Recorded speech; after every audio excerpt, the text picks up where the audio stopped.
Welcome back, everyone. It's been a while, but summer is heating up, and so is the Overwatch League. The madness of the May Melee might have subsided, but now it's time to look forward to the Summer Showdown. I'm ZP here with Jake, and Jake, June is looking to be really good. Yeah, I'm super excited. We've got some subtle changes to the format to hero pools that I think might make this Summer Showdown even better than our recent tournament. So I'm really excited to see what the teams have for us today.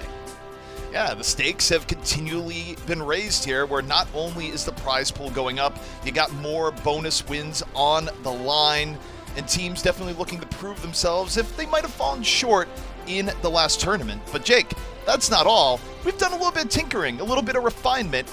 Hero pools, we've changed it up, where we're going to run with the same hero pool for the first 2 weeks, and then no hero pools for the last week into the tournament.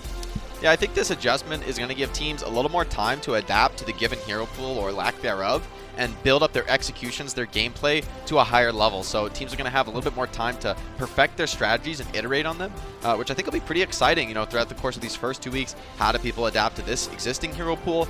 And then in terms of preparation for playoffs, teams will have a little bit more opportunity to refine their strategies with all the pieces on the board. Of course, we've done the setup. Now, let's get down to business. First match of the day, it's going to be Paris Eternal taking on the Boston Uprising. And this is a day that Paris fans have long been waiting for. Sparkle making his Overwatch League debut here today. That leads us into Connections, presented by Xfinity, where Sparkle, not just a new player to the league, Jake, but also getting to reconnect with some old teammates here in the Paris Eternal. Yeah, Sparkle, a player with a ton of hype behind him, and for good reason. I mean, this is a guy who's just had stellar performances across a variety of heroes. If you haven't seen him play before, I would say the hero to be most fearful of Sparkle, if you're a fan of the Boston Uprising at least, is going to be that Doomfist. He is a monster on Doom. Played against him myself. He is terrifying, and I think all the flankers really suit his naturally very aggressive playstyle. Now, you take a look at Sparkle's track record. It speaks for itself. Unparalleled greatness during his tenure on Element Mystic, now looking to recreate that here in the Overwatch League with teammates Hanbin and Exi, also former coach Rush. So this is where, how much does this help Sparkle just being surrounded by familiar faces? Well, ZP, we've seen a lot of newcomers to the Overwatch League, especially this season. A lot of rookies either making their name, living up to the hype, or in some cases falling short. But for Sparkle, I think he's actually set up to succeed really well here. As you mentioned, being able to slip back into that comfort zone where you've already played with some of these players before, you've already built that synergy in gameplay, and you've already have a coach to work with who understands your strengths and weaknesses, can use you in the unique scenarios where you work the best. So I honestly think Sparkle's set up for success. I think he's going to live up to the hype here today. Someone else also had some opinions on just how good Sparkle would be. That's right, we got some time to sit down with Hanbin. 스파클은 다른 사람들과 다르게 특별한 관점을 가지고 있어서 특별한 딜러로 보이는 것 같습니다. 엘리먼트 미스틱에서 같이 합을 맞춰온 것이 있어서 그 합을 다시 보여줄 수 있다는 것에서 기대가 됩니다. 스파클이 파리에 들어옴으로써 스파클의 넓은 영웅폭을 이용하여 더욱더 다양한 파리의 모습을 보여줄 수 있을 것 같아요. And now for the dramatic reveal, the Paris starting roster, where yes, Sparkle is starting. Be a little bit sad if we went through all that hype and build-up to find out, actually, he's not in the lineup. But why do you think we're seeing Sparkle in over Nico, despite the obvious? Well, with the opening map of the series being Ilios, and with Brig, D.Va, Sombra out of the pool, in my mind, this signals a return to dive composition. Probably on some maps we will see that double shield be dominant, but Ilios is very wide open. It's hard to create those defensive positions that the double shield comp really craves, and with no Brig, it's going to be more difficult to keep your squishies alive. So I think we might see both teams opt towards a dive style on this map, which is a sort of variant of Overwatch we haven't really seen popular in quite a while. So I'm really excited for these few weeks of hero pools. So Paris, they're looking to set this up as a moment of hype, as a moment to set the tone for the rest of the season. But you know who wants to ruin that? That's right, the Boston Uprising, a team that showed signs of life late in the May Melee, and Fusions had a few words about what to expect. Coming close to a reverse sweep against Paris last time has given us a lot of confidence going into this match. Obviously, we're on an upwards trajectory. We've been doing really well both in scrims and our recent matches, and they've got Sparkle now, but our results in practice have improved as well. So I'm really confident that we're a better team going into this match and that we can beat them regardless of who they're playing. Now, what may surprise you as we look at the Boston starting roster is that despite having a crazy good breakout performance coming to the Overwatch League, Punk is not starting here today. It's Mikey. And don't be fooled, longtime Overwatch fans. It's not Mikey A, as Bren once put it, Welsh's gift to esports. No. It's Mikey from Connecticut. Yeah, I think this, in my mind, I wouldn't be worried about this for the Australian fans out there hoping to see more of Punk. I'm pretty confident he'll be coming out at some point in the series.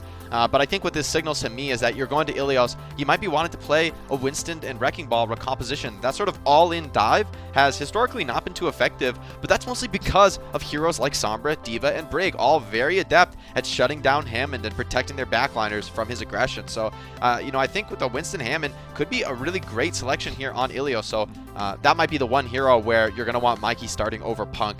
But I think this just shows Boston starting to get a little bit more comfortable with their roster, having more options, starting to look like, one of those mid-table or potentially even above that teams. Yeah, I think if any team is willing to just try different things and see if it works, it's Boston, because really, what more can they lose? It's been a team that's been on the downside. But now, heading into things, it's going to be our map pool for the entirety of June as we head into the Summer Showdown. No surprises, a lot of familiar maps in here, but maps that teams are going to have to master heading into the tournament later this month.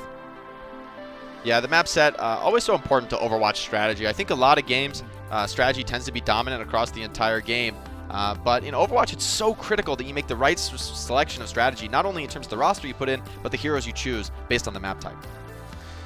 But our first map, it's gonna be Ilios. So, Jake, we've talked a lot about Sparkle, his impact here for Paris. What can we expect Sparkle to come out with here on a map like Ilios? Well, personally, the map I'm most focused on in Ilios is that Well stage, because I think that is the best opportunity to run Doomfist. So if Sparkle really is committed to playing that hero as he's been known to do, then Well is going to be the place where it's most likely to come out. It's possible to run it on the other maps, although I think a little bit more difficult. They're very much more open. So the question in my mind is going to be, what is Sparkle's next best hero, right? We know he's insane at the Doom, but what are his other comfort picks? Get to see some of the diversity that he brings to the table as a DPS player. Yeah, I think this is the moment where we get to sort of remove the veil of secrecy here, see what the teams are working on, because remember, this hero pool, it's sticking with us not just this week, but for the next. So we're going to be able to get an insight not only how the individual teams play, but what the meta might truly be here and now. And taking a look at here, ooh, is this real, Jake? I'm looking at Sparkle, and I see it. I don't know if I believe it. Yeah, well, to be honest, ZP, I was thinking about this when I saw the hero pool, right? Brig is really the reason that we haven't seen any Genji play. That hero just completely dominates Genji. The ability to stun the blade, it's like even if you get the nano, you might just get peeled off the backline, stunned and booped away, and just not able to connect for the dash resets. But, no Brig in the pool means a nano blade can go completely crazy. There's nothing really guaranteed to suppress it. So we're going to see Boston come out with a much more traditional comp, the Orisa Ryan. It's going to be tough for Genji Tracer. They're going to have to find some picks, especially on these support heroes. Myeonbong and Halo, they've got to stay alive. He got under a bit of pressure, trying to get to the back. Sparkle diving on in. Mikey already under a lot of pressure on the Orisa. Super low, still alive. Sparkle working from the outskirts. Myeonbong taken down by Soon. And Paris Eternal trying to keep Boston stuck in the corner. They've lost Hanbin. It's 5-5. Boston still hanging in, but Mikey, no chance to get healed. Slowly but surely, the Paris Eternal taking the reins of this fight. Oh, beautiful dash there by Sparkle. Cleans up the Reaper, so now no real threat on the side of Boston Uprising. Hanbin does fall, but he's right back to the fight. That's the power of a Hammond. And getting the early pick on Myeonbong, there's no better target against Boston's composition. The Lucio helps this team stay mobile. It does offer some heals, but the Moira is really the hero that needs to be cleaving heals through all these big tanks, through the Reaper and the Mei. So getting that Moira pick off early makes all the difference in the world. Now Myeonbong, he doesn't even have the Coalescence to start off the next fight, and Soon has a Pulse Bomb. Soon just creeping from the sky, looking for a target right now. Boston taking quite a bit of time moving back to point. Double shield, not exactly known for being mobile. No smite. Primal Rage in reserve, and here we go. Primal Rage is up, and here comes Sparkle. The blade is ready, and Halo already down. Sparkle dashes on in. A clean double there, Jake. Are you a believer of this Genji?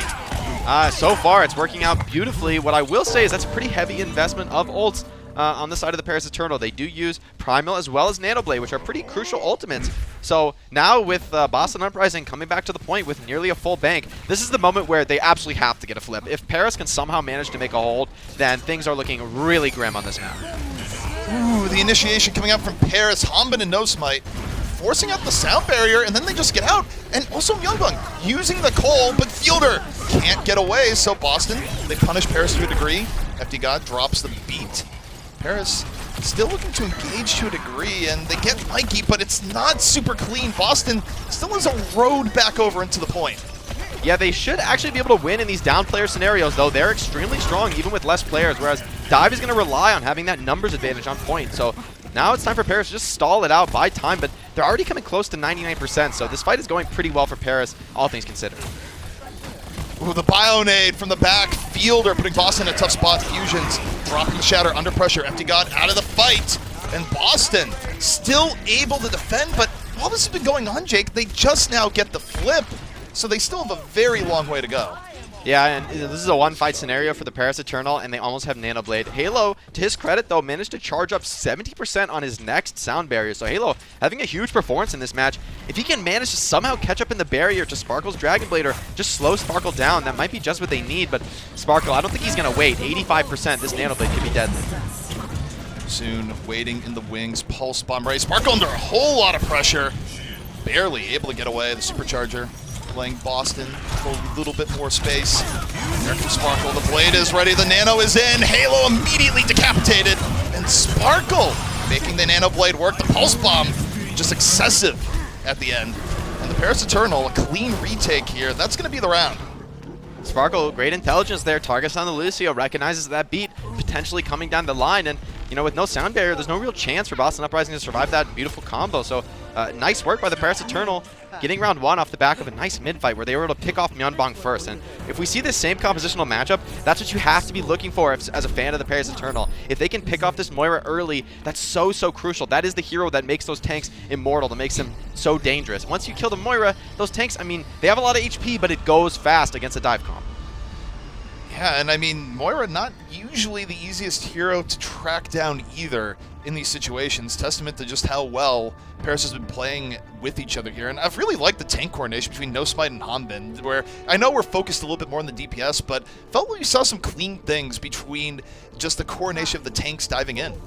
This is the power of no Brig, no D.Va, no Sombra. You don't have those heroes that are so effective at either stopping Hammond or chasing him down and burning him with heavy DPS, which would be D.Va in this case. So now we're seeing Boston go with a very different look, though. Now going to Pharah Mercy that not really going to be contested much. It's going to be pretty much all Fielder to poke down this Pharah Mercy. Yeah, I mean, Boston, they like running Pharah even when it doesn't make sense. It might make a little bit more sense here. Paris, though, they're going to try and focus more on the point, more on the ground, I think. I don't expect them to be chasing too heavily, but Mikey and Fusions, they could be in danger, and they could be in danger soon. Yeah, and look at the HP on these tanks for Paris Eternal. Nobody healthy. They're going to have difficulty contesting the point. Color Hack still uncontested, but he's so low. Ooh, Mercy's got to regroup to him. But Jerry is the one who's finding the pickoffs, and this is all Boston. Jerry did a great job of shaking pressure, got the 2 eliminations, and Boston making the Pharah Mercy work here thus far. And I have to ask, if you're Paris, do you consider changing anything up, or do you still stay the course? I mean, in my mind, this is where the map pick is so important here. You don't have any answer for Pharah Mercy, and this is traditionally one of the better Pharah Mercy maps. It's got a really effective skybox, nice cover for Pharah, even at long range, so she can be effective while being relatively safe. The dive comp, they pretty much have to hunt down Myunbong, so we'll see if they're going to be able to do that. Yeah, I mean, I think all pressure has to be on the Ana here. Certainly what Sparkle's going to be looking for. No Smite just bites it immediately. The tank pressure coming in from Boston has been excellent, and when you lose to Winston that early, Jake, just hard to keep the momentum going. Pulse Bomb comes in, but Fusions shrugs it off, and ooh, nice heal coming in from Youngbong. Had to use the Nano. Yeah, it's actually a great use of the Nano there. You don't want to lose the Orisa. She has such a long walk back to point, and her staying alive means she's going to continue to charge up that Supercharger. And, you know, what the most important ult to look at here, right, is Sparkle and No Smite. You know, Primal is such a crucial ultimate. If you had the Primal, you could maybe split off Myunbong, push Jerry away so he can't be so effective, but No Smite, he can't go in that aggressive because he won't get Primal off his next jump. He probably needs 2 to maybe 3 more jumps. Maybe the Nano Boost can close that gap, but then Sparkle will be left without a combo. So things are looking weird for Paris Eternal. They're going to need maybe a solo play here. Yeah, I mean, maybe a hero play with the Nano Boost. Fielder holding back, considering dropping the Nano. No Smite was under heavy pressure. Meanwhile, Jerry takes down Soon. The soft touch. And Jerry has been the silent hero here from Boston. Gonna drop the Bob, and Paris is in some danger, though. Jerry, knocked off as I say that, kind of cursed him off the map. Still though, Halo has committed the Valkyrie, so Boston, they don't want to give this point up just yet. Getting a lot of heal value off of Halo. Boop comes in, sound barrier as well. It's all in for Paris. They need to get the flip right now. Sparkle with the blade, going for the Mercy. Up he goes. And the Eternal, they're going to take the fight. Sparkle, a little bit flashy there at the end, but this is still really good for Boston, Jake, given the amount of progress they made. Sparkle Genji looking kind of clean. All right, all right. Still a tough road, though, I think, for the Paris Eternal. They're going to have to play pretty well here. As soon as this pulse bomb from Soon, I think it pretty much has to be effective here because eventually, Boston, they are going to have the ultimate advantage. What I will say for them is that it's a lot more difficult to retake than it was to hold point. As we're going to see No Smite getting very aggressive with this Primal. Meanwhile, the Supercharger comes down. Mikey taking the snooze. No Smite, though.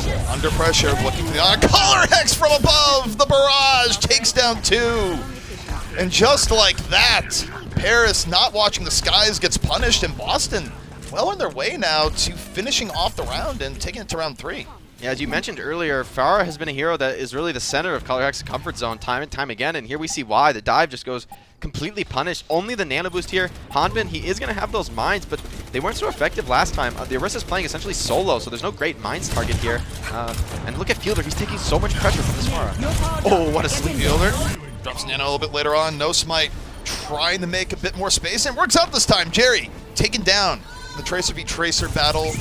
Eternal definitely the driving seat for this battle. Sparkle gets room to work with in the back. Soon and Sparkle, as much as they do in the back, Color Hex still a threat on the top.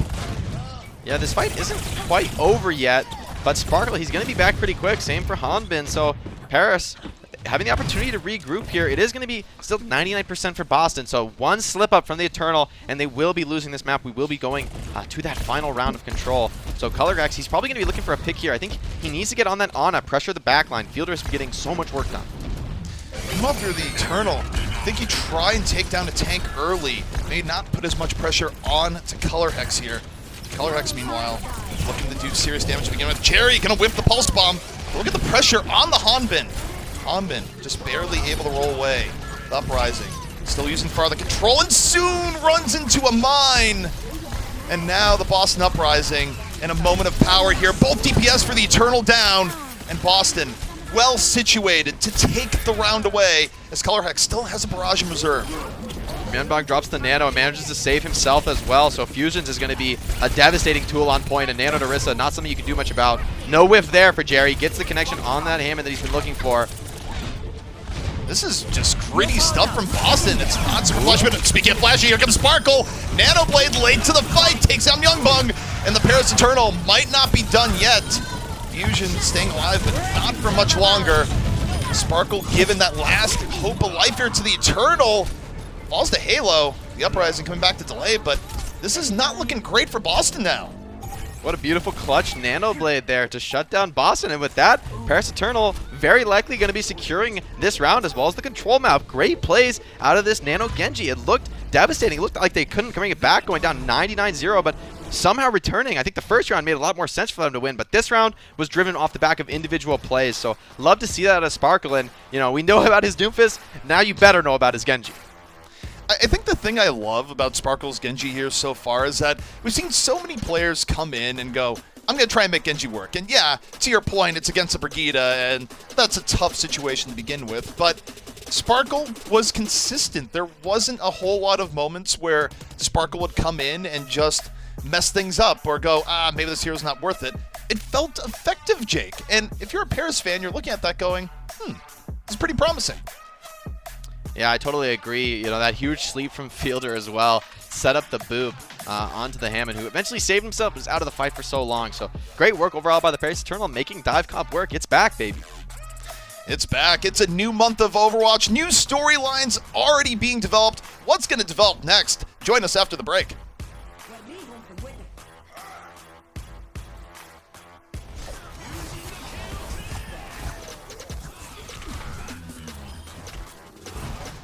The Overwatch League is brought to you by Cheez-It Grooves. Deep flavor, deep crunch. It's a mind crunch. And by Zip Chair Gaming, the official chair supplier of the Overwatch League.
Coca-Cola is the official refreshment of the Overwatch League. Paris Eternal, they were banking on Sparkle being a big boon in the middle of the season, and so far, it's been living up to the hype. It's just one map here, Jake, but what has impressed you so far? I mean, that was beautiful Genji play by Sparkle. Did a great job charging up his Nano Blade, and overall, I think the team played incredibly well with that aggressive dive style. Historically, if we look back to the Paris Eternal, I feel like I had identified them as a team that wants to play Reinhardt, they want to play Reaper and Mei, they want to play Deathball strategies, group up as a unit, and whenever they go to the dive style, it just hadn't felt quite the same level of power from that team. But now with Sparkle and this new lineup, they just looked as deadly as ever. They looked like top of the world on the dive comp. I mean, admittedly, this is playing into no brig, so certainly a lot easier to play dive under those circumstances, but they made it work. And, you know, against Orisa Rein, it's not easy. And we got a stat here, 11 Dragon Blade kills. I'm just sort of looking at this and going, man, what year is this? We're looking at Genji? Genji's being played well? He's getting Dragon Blade eliminations? Whoa, whoa, whoa. I hope it's something that we see more, and not just here for Paris, right, but also the rest of the league, because it's a hero that, quite frankly, hasn't had a whole lot of impact in recent history. I mean, in my mind, with this hero pool, I think teams would be remiss not to take advantage of this opportunity. If you've got a strong Genji player, this is very much an opportunity for Nano Blade to run rampant. You know, the power of this ult used to always be that you can charge it up a little bit quicker than those sound barriers. Maybe Transcendence comes up first, but still the potential of Nano Blade to just one-shot with those well-executed combos, you can be confident that a player like Sparkle can make that work. So without Brig in the pool, I really see Genji as a potentially strong pick in these first 2 weeks. Now, one thing that's interesting looking at the Boston side of things here is that they are going for a swap. Mikey out of the lineup, Punk back in, and Jake, you touched on a little bit earlier, but what's the main reason that Boston would swap things back up and go, okay, Punk, you're back in? Well, think about the heroes Mikey was tasked with playing there on Ilios, right? On the first round, he comes out on Orisa, comboing with Fusions on the Reinhardt, and then on the second map, Fusions takes the hold of the Orisa, and Mikey comes out on the Hammond. So those are two heroes that we really haven't seen Punk play that much. I don't think he's really a specialist in those heroes, so Mikey can allow him to focus on what he's great at, which, in my opinion, watching Punk, what I'm most scared of playing against for him is those Sigma and Diva heroes, like the heroes that are all about denying space. And so we go to King's Row, I'm expecting to see, well, Diva's banned, so probably going to be Sigma, maybe going to see a bit of Zarya as well. For the Paris Eternal side, I'm desperately hoping, I don't know how realistic it is, but I'm desperately hoping for some Zarya Doomfist out of Sparkle and Hanbin. I realistically thinking about it, I just think Sigma is a stronger hero, way more effective at trading positively when it comes to ultimate usage. But it's possible, you know, if there's a map you're going to run Zarya Doom, it is here on King's Row. Makes all the sense in the world to me. And also in terms of subs, we got an interesting look coming out here from Paris where I think a lot of people looked at the lineup for Paris going, okay, you got Sparkle in. Nico, have some time off. You know, he might not be playing a whole lot, especially with Echo out of the pool. What are you going to do, right? But you take a look at the players that are in right now, it's going to be the Nico Sparkle DPS lineup, Jake. And what does that say to you? Well, ZP, in this season, you know, we've really changed the way Overwatch looks from a professional perspective, right? In the past, roles were very clearly delineated. There was the projectile DPS, the flex DPS, and then on the other hand, the hit scan DPS, and then main tank and off tank. And we didn't really see many cases in which those roles kind of meshed or combined or players transcended them. But I think in this current season of Overwatch League, the level of play has grown such that a lot of these players have mastered heroes across those divisions. So we've got players that, you know, they're not just projectile players, they're not just flanker players, they have more diversity than that. So you're able to bring in players like Nico and Sparkle who might have some overlap in their hero pool, but still you can find two heroes that they both play incredibly well. And King's Row, I mean, I have to imagine Nico on the Mei, he's been truly deadly, a force to be reckoned with so far in the Overwatch League. I think this could be a great pick here, especially with no Diva to eat that Blizzard. But what if we swapped it up? What if we put Nico onto the Reaper and Sparkle onto the Mei, where it's a hero that Sparkle is no stranger to either? And, you know, Nico, even though they don't look at him historically as, the hit scan god, I think back to my very first Overwatch cast ever, Nico was playing Reaper back in 2015, so, you know, it's not a hero he's unfamiliar with. I mean, these are heroes that they can both play, and honestly, these are both, I would say, usually considered like flex DPS heroes. Sometimes the hitscan player will take Reaper, but I think the style of Reaper is more about the flanks. It's more about that aggression than it is about having great hitscan fundamentals. And as we're going to see, Boston's going to come out with a much greedier composition. They're going to do much more shield damage, so it's really on the Paris Eternal to rush them down aggressively. If Jerry and Myeonbong especially are able to just be free and poke down, get damage, then Paris is going to fall apart, but with an aggressive rush, that could be a very different story. I think a lot depends on what Color Hex is able to get done. If Color Hex can go to the back, not take an Icicle to the head, but guess what? That's what Sparkle's going to be looking for. As I said, that's Sparkle getting flanked from the back, not actually looking at the Tracer behind. And Boston applying some decent pressure to start things out. Oh, Maywall is baited. Nice movement by Fusion. That's going to be the signal for Boston Uprising to go. And Color Hex doing a great job being a nuisance and staying alive, as you mentioned. So now, Paris, though, they're still set up on the flanks. They could still get a good rush off. Benbest, though, caught out in a real dangerous position. Super low HP. And somehow, some way, able to back out. So Paris, very lucky not to be falling behind here in this first defense. Nico going to back on out, super low, needs a heal, and Boston gaining some good positioning, but it is taking some time. And limited cooldowns now on the side of the defense. So far, Boston starting to grind their way through, and with no May, that takes a lot of the teeth out of this composition here for the defense. Now they don't have a clean way to actually catch these attackers. Yeah, Sparkle is struggling to get anything going. Now you're Paris, you're down 2-3. Point A, very likely to be gone here, and I have to say, I don't necessarily think Paris has executed super well on the Reaper May here so far. Yeah, they never found that opening to rush, but that, to me, is off the back of some great strategic selection by Color Hex in particular. I think the choice to play Tracer here is a really wise one, but it looks like Paris, they don't want to give this up. Nico setting up for a flank. If he can find an opening pick, this could be retakeable. Looking for Youngbung, but at best it would just be forcing up the Transcendent. Still under pressure, forced away. Nico's been struggling on the flanks. Paris trying to come back in. Sparkle immediately domed by Bob, no less. And just easy cleanup right now for Boston, though. It's not quick cleanup, Jake. It's still eating up a lot of clock. No, 2 minutes off the clock. It's not the worst defense, not the best either. So I'd say pretty average at this point. But the real big difference maker in my eyes is that the Boston Uprising didn't have to commit any ults. I mean, they did use Bob, but that's their only ultimate commitment. They got 5 other ults to work with. So this next fight is massive advantage for them. And especially, you've got no Batiste, so Color Hex, if he can find a stick, to be fair, the only viable stick target is Lucio, if everyone has their cooldowns. But if he can find that stick, it would be huge. Yeah, not really the easiest situation for a Tracer. I mean, it might be just using Pulse Bomb to force some cooldowns, get a Fortify out, or otherwise. But we'll see what Boston does on this attack. About 4 minutes left. Humbin opening up with Flux, going to the back. And Fusions can't get away. Immediately chased on down. The Eternal using the beat in the fight also, so fairly costly fight, but still effective.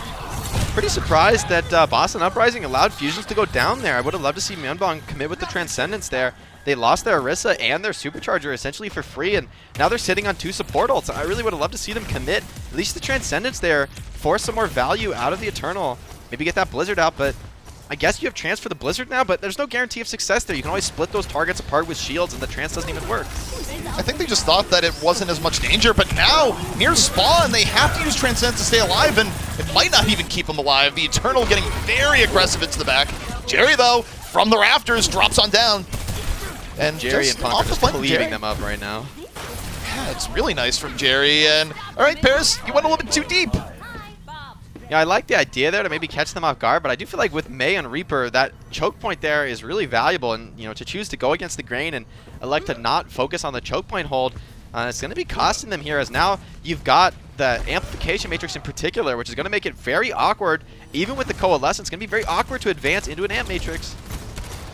Yeah, this is not ideal for Paris, where they're going to have to play above board here to really make up for the overdive just a moment ago. Boston definitely a position of power. Jerry on the top, holding Bob in reserve. The Flux going to be out early. Bob coming in the support, and the Color Hex hitting the Pulse Bomb to the back early in the fight off the setup, and Paris is in a bit of trouble here, Jake. Oh, more than just a little bit. You're going to see multiple picks for any chance at a hold, and I don't think it's going to happen. The Coalescence did come down from Fielder, but you saw it just wasn't enough healing. I mean, the Amp Matrix just poured in the damage, and just no real chance there for the Eternal. Their comp, I think the idea is strong, the idea of like rushing aggressively with Reaper and May and catching off those backliners, but the problem is that Boston is just winning by default. If these, like the Batiste and the Zen just do so much more by default, it's up to the Paris Eternal to make plays happen, and if the status quo is held, then Boston's winning every time. Yeah, also, I know it's summer, but I feel like we haven't seen much in the way of weather from Sparkle here.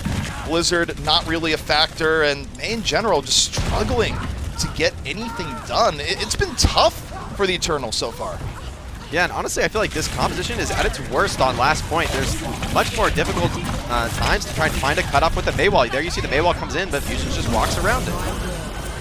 Paris gonna commit the Cole here. Boston still threatening, and okay, the Cole's about to go away. Boston's gonna be well prepped to move on in. The Transcendence in reserve. Nico looking for any form of flank at the back, but usually he's been seen ahead of time. Yongbang drops the Transcendence in response to the Death Blossom. And the Boston Uprising still looking healthy. Jerry, though, in real danger, taken down. Bob trades out towards the end, but Boston gonna find a little bit difficult. What is this? Sigma v Sigma in the back as Punk just mugs Hanbin. It's a nice punish by Punk, electing not to use his primary fire. Knows that Hanbin still had that kinetic grasp, so just punching him down so he has no chance to regain health. And now it's a stagger for the Paris Eternals.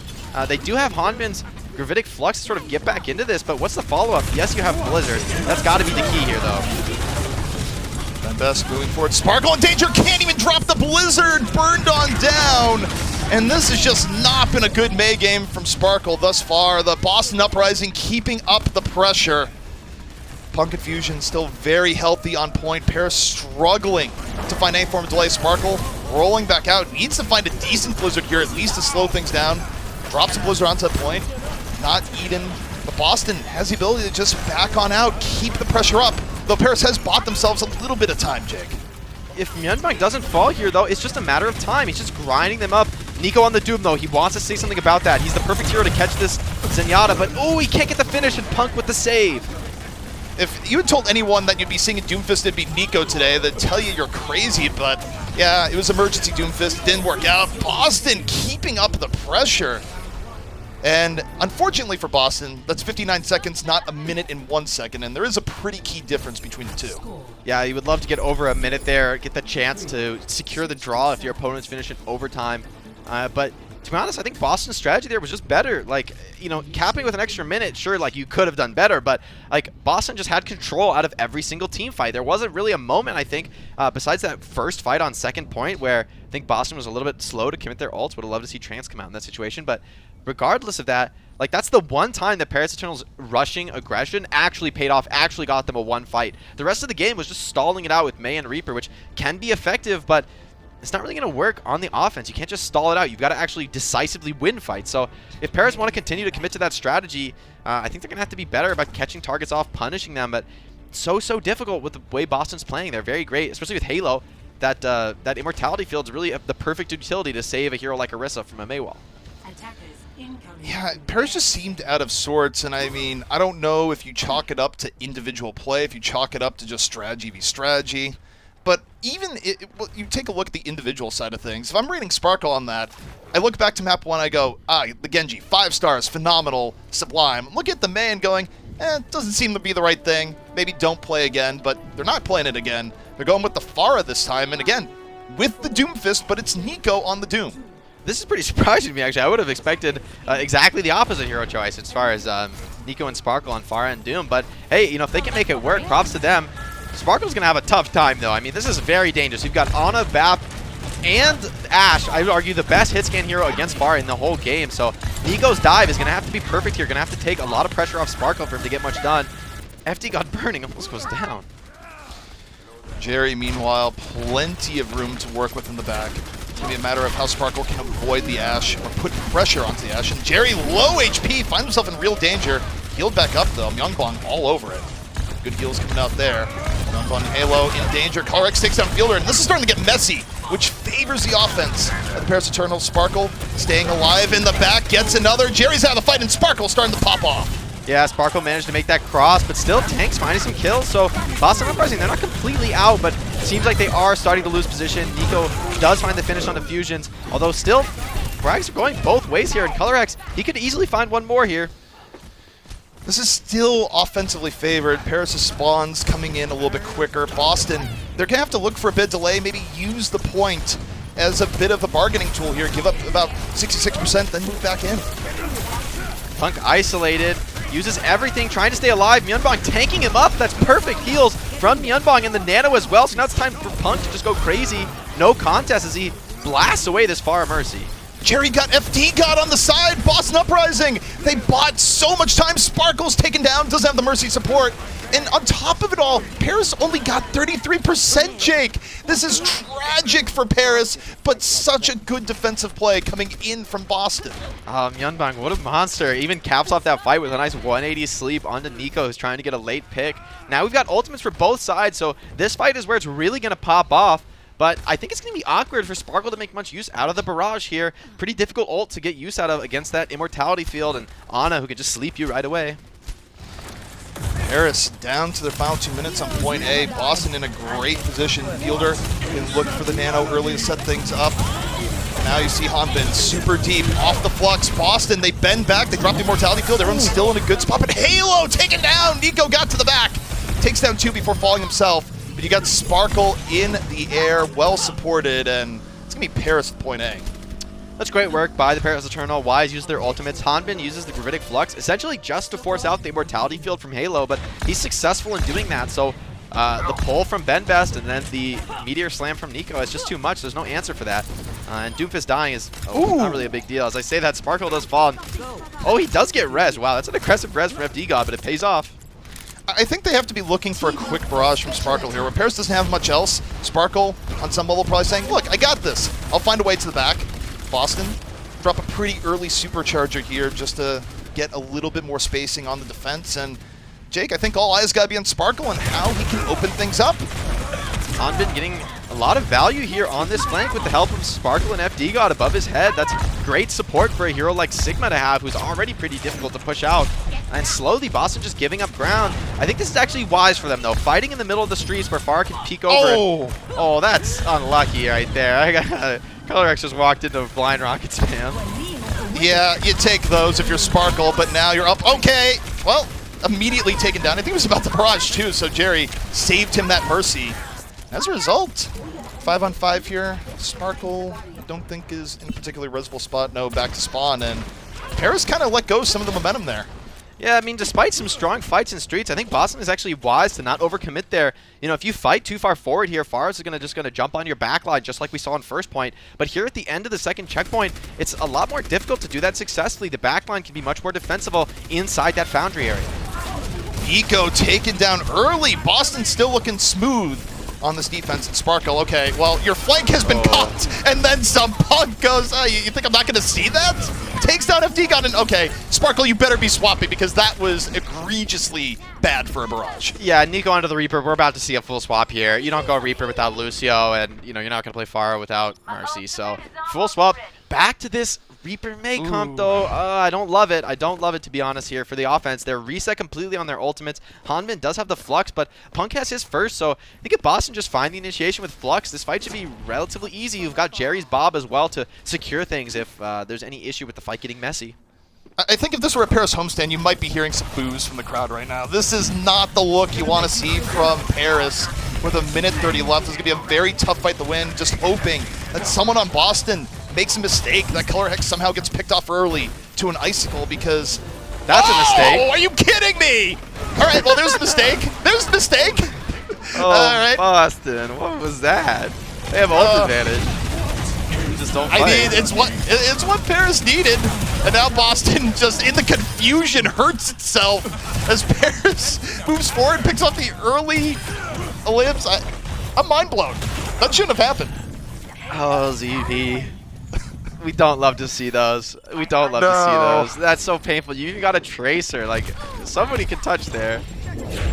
And now Color Hex just throws away the pulse bomb. Like, Boston's mental just went from 100 to about a -50 in one fell swoop. One mistake after another. Yeah, at least they do hang on to all their ultimates. They don't commit once the fight goes bad, which I actually think is wise there. Just give it up once you make that big error. And just play for last point, which they can very well full hold here. I mean, you've got Bob, Gravitic Flux as well. Nice block by Sparkle, though. I think that's going to get his team out of trouble. Flux, does catch the Lucio. FD God needs everything to stay alive, and he gets it. But Fielder, that costs him a Cole. The Cole comes out, but I think it was necessary just to keep people alive. Boston, a little bit danger in the poke. But Color Hex able to find Hanbin in the back. Boston still a full 6. Meanwhile, Boston, the point, the payload. You've lost the benefit of the doubt. Please leave someone on there at all times. But at the very least for Boston, they are taking the fight. Fusions is not going to let that happen again. I'm promising that right now. You know, there's no chance Fusions gets off the card again. I think it was a nice Maywall, to be fair, on the last fight that blocked him from contesting card, but it was a real issue that they didn't have somebody ready from an alternate position, right? You're playing against May. You shouldn't all be grouped up in one single choke point. That's your only way to contest cards. That's a recipe for disaster. So, still though, I mean, Paris, they've got their work cut out for them. This map is far from won. Yeah, this is definitely not over just yet. Boston still needs to play cleanly, which they were, with the exception of that very just sad C9 we saw a little bit ago. Boston holding back, and do you like holding a little bit back here where it's one fight territory regardless? There's no point to forward hold here. I think your best position with this Ashe is going to be naturally defensive, but this is giving Paris a ton of room, and they're going to be able to set up a very nice Blizzard and V combo right now. Colorhex Pulse Bomb out early, puts BenBest in real danger, super low. FD God though, sound barrier right when necessary. Sparkle dropping the Blizzard right over on the point. Fusion's feeling awfully chilly here. Bob off the map. Cole over in for Paris, and Paris very much in control. Nico, late Death Blossom clearing out on the point, and Boston losing most of their presence. FD God is down, but that's not going to be enough here so far. Paris, an overwhelming presence on the point, and Boston now just playing for delay. Looks like they very well could get overtime. This is where it's really going to hurt that they weren't able to get that few seconds of extra time on the defense. They still be working with the time advantage, though, as we go into the next round. But I don't see any way Paris messes up here. You've got Reaper and May. These are probably the best 2 DPS in the game at closing out a point. They do find some kills on the defense, but these OT spawns are so punishing. Paris would have to mess up worse than Boston did in point B to lose this fight. They don't, and we're going into extra rounds. But I have to say, it's rare in an Overwatch game that you get tangible proof of a team just fully breaking down for about a minute. And you look at how well composed Boston was on point B, up until the point that they give it up for free, with all 6 members still up. You look at the fight that just broke down after, Jake. It was chaos because Boston was well and thoroughly confused. Yeah, that was a pretty big error, I think, to not have a sort of backup plan to touch card if Fusion's got Maywalled out as he did. But, you know, props to Sparkle, just capitalizes on the moment, knows that his team, they don't have big ultimates. They've got to make individual plays, and he finds it. So, you know, Sparkle's May, it's been a bit of a rocky road, but he finds some great moments there to close out the map. And this is where I think we're going to see a true test of this renewed Boston Uprising. Do they really have a strong mental? Because Kings Row is a map that is famous for these incredible overtime pushes. If you manage to win some fights in overtime, the defenders have incredibly long spawns because that overtime wick is burning. So, you know, if you miss the full hold here for Boston, you could be in real trouble. The time bank advantage doesn't make so much of a difference. It gives you better odds to cap point A, but once you're on the streets, it's anybody's game. One thing I find interesting is that Paris are going with their second attempt on offense. They're not opening up with the Pharah setup that they did originally. Instead, they're opening up with Reaper May. Yeah, I think this is wise. Pharah takes a lot of setup time. You need to sort of work your way in around behind the defenders, and I just don't think that's time that they're going to have here with 60 seconds on the clock. So that is really the value of Boston Uprising, having that extra time bank. And this is a beautiful setup to deal with May Reaper, but beautiful hold as well to Myungbong. Myungbong gets pulled off. Boston, though, a good response so far. Myungbong alive for at least long enough to keep Boston in the fight, but it does not come free. Paris wounds Boston pretty heavily, and I think Boston might have to give up at least the third here, Jake, while they wait for respawns. Yeah, they did lose both supports, which is pretty significant here with the offender spawn advantage, and you do have Nico as well as FD God in the flank, and oh, they're going to pounce right on the back of Fusions. Boston didn't back out. Boston stayed on the point, and it's just confusing to me. They set up Paris for such a good flank from the back, but it could have been avoided if they just waited for respawns. Paris Eternal in a very good spot on the point, and you mentioned the danger of overtime pushes, Jake. Well, I got news for you. You're living in one. Uh-oh, this is where things could go from bad to worse if you're a fan of the Boston Uprising. This first hold is probably their best chance to stop things. This is the moment where you actually have your players alive. But if you lose a fight now on the defense, you're basically giving up second point. Maybe you'll get a fight at the very end of second, but with these long spawns, it's very grim. And oh gosh, ColorX dropped the 1 HP before recalling there. Something very low. That's scary. Yeah, and for Boston, this goes from bad to worse if they can't stop the bleeding right now, if they can't somehow win this fight, because they basically lose second. They don't get this, but there's a stick to the back. It takes down BenBest. Colorhex giving life to Boston when they need it most. And now, can Can they just finish strong here? They've lost to Bob. That's fine. Full 6 still up. Nico's out of the fight. And Boston in a great position to just push Paris off the point. That should be the closer. No, Sound Barrier just online in time for FD God. So Paris still in position to potentially bring this back. Halo almost has that Amp Matrix, but he's going to need it to have a chance of closing out this fight. Still, though, damage is pouring in, and they will commit. The Nano's fading. Boston starting to run out of steam. The respawn from Paris coming in, but Benbest blown up again! Color Hex continuing to explode Benbest at every opportunity. And Boston, an overwhelming advantage now. Paris not going to keep it going. And Boston, they do what they need to do to keep themselves in the map. They don't let themselves just get chain staggered in an overtime push. In my mind, that's all Color Hex there. I think if he doesn't find that Pulse Bomb kill onto Benbest by wisely hiding in the flank, then, ooh, I really think the Boston Uprising could have been in big trouble. If that Reaper and Ryan were able to work their way around behind the enemy and create that hammer and anvil situation, that would have been really bad. That fight was incredibly close, even losing your Reinhardt right at the beginning of the engagement. So good heads-up play by Color Hex, being ready for that flank on the Tracer and making his ultimate get great value there. Still winnable, I think, but Boston Uprising, they've got a tough test. I mean, capping A, last time it took them about 2 minutes just to get that done. Yeah, and to your previous point, I think that this has been a very good series for Color Hex so far, where if I had criticism of the Boston Uprising, where, look, there's many to be had. It's the team with, a very poor record at the moment. It would be that I think Color Hex at times this season has disappeared, hasn't been much of a factor. I don't think that's been the case today. I think even against very strong opposition and players like Sparkle, Color Hex has looked pretty darn good. So whatever it was during the break seemingly has helped Boston here. Yeah, and honestly, I like Boston's strategies overall. I generally think that these, slower defensive poking-based compositions with that BAB Zen are the most effective way to play Orisa Sigma. But so far, Paris Eternal have proved me wrong. Great ultimate economy from them, I think, has been the secret that has really changed things up. But once again, Color X on this Tracer, he's going to be so annoying. It's not really the hero that Paris Eternal want to play against. They want to play against heroes that are more static so that they can actually rush them down. Now we look at Jerry, definitely a key maker here, where he's going to be looking for key poke damage to set Color Hex on the easy finish. Color Hex, a little bit of pressure to the back, and it's more or less a distraction here. Distract the Eternal, give the rest of Boston an opportunity to move forward. But for now, Boston is very much being slow to act. Yeah, and this might bite them because now their timing has pretty much been ground away. Not really much to show for it in terms of ultimate progress. Myeonbong gonna switch over to the Zen. High risk, high reward choice here. Maywalk comes out to isolate Fusions. Ooh, good rush. Yeah, Fusions just immediately deleted. If you're Paris, you're like, all right, that's all we needed. We can back out. Losing Hanbin, though, does make things a little bit dicey, especially with FD God falling. And Paris, they can't disengage. Boston, they've found their opportunity. And I think if you're Paris here, you do what Boston didn't do. You wait for respawns and go in at the last minute.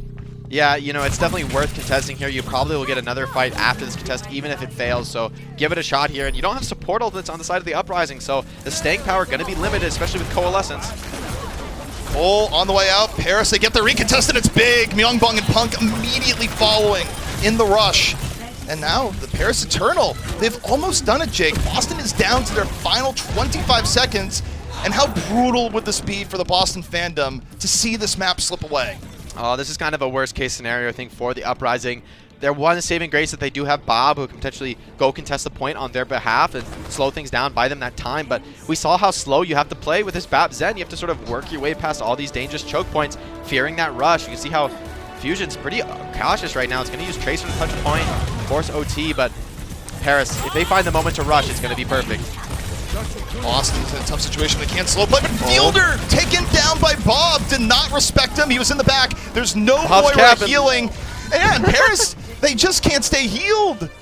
Bob, the MVP, and now things get real tough for Paris real fast. That was a really nice play, I would say, by the Boston Uprising. Things could have been really bad for them. If they had been over-aggressive and moved quickly to point, they would have been decisively caught, I think, by the rush from Sparkle and Nico. But because they were so patient, using Tracer and Bob, so very limited investment to pressure the point, they're able to keep their team in a very safe location, which is crucial for Bab Zen. So now it's the Eternals' time to make a big play here, find some way to get back into it. You do have Sparkle's Blizzard, Hanbin as well with the Flux, so very winnable, I think, for the defense.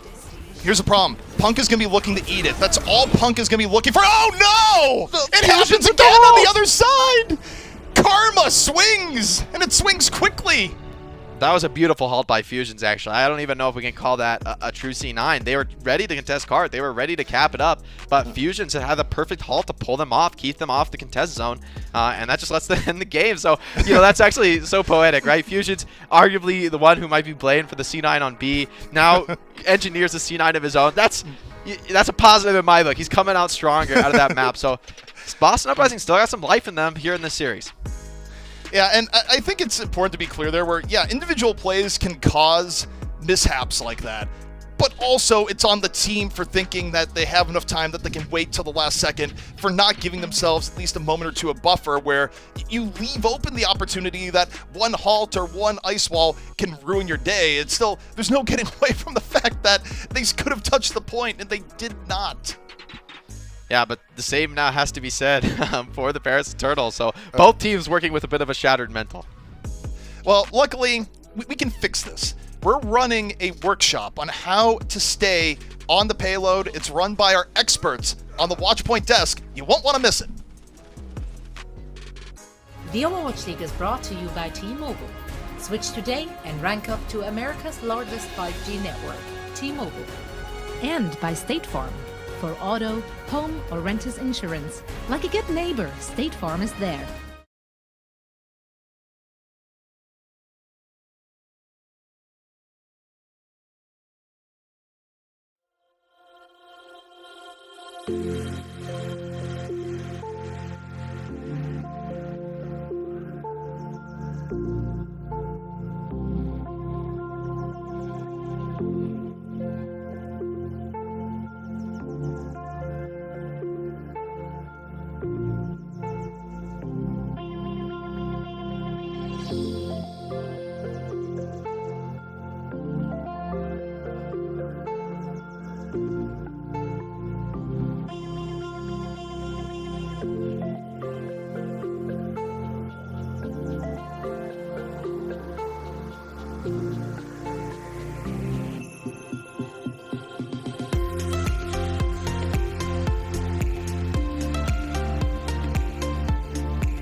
Welcome to our first game break of the day, presented by Pringles. Wavy, Zoe here, joined by Reinforce and Costa.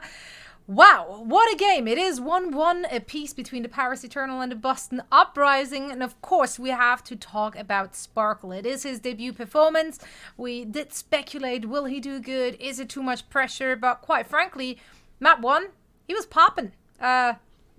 it was great. It was absolutely fantastic to watch him do his magic. However, Reinforce, I do quickly want to get you in right at the get-go. Your reaction to Paris the Eternal's composition was funny to me. Yeah, can well, you explain maybe what went through your head? I mean, it worked for them, but it's certainly unorthodox, if I may put it that way. And I think there were multiple times throughout that cast that Jake himself sort of questioned what the Paris Eternal were doing. I think, now you have Rush as the head coach of this team, and you have Hanbin, and you have Sparkle. I'm a bit concerned that Paris Eternal are going to develop this Element Mystic complex where they always try to go against the meta and always try to one-up the other team, which is not really necessary when you're playing in the Overwatch League and you can consistently just outperform the other teams by playing better individually. But, you love to see the Genji come out, and Sparkle really lived up to the expectations he had. He said in the interview he was anxious going into his debut performance, but I think he really popped up so far on map 1. King's Row, Costa, it got a bit more dicey for the Paris Eternal. Yeah, it was really interesting to see the way that the Paris Eternal wanted to play the game. They're playing this rush comp with the Mei, with the Reaper, and they're just sort of running at the Boston Uprising. And I don't really like that, especially on King's Row, because it is such a linear map. It's really hard to sort of force a team into that fight. But you got to give props to the Boston Uprising. They did a really good job of recognizing their win condition against this comp. They were playing incredibly slowly. They were playing smart. They were forcing the Paris to engage at bad times. And Sparkle's Mei had some questionable moments, but I don't even think you can really just highlight him. I feel like the comp just wasn't 100% there, and I wasn't really happy with it.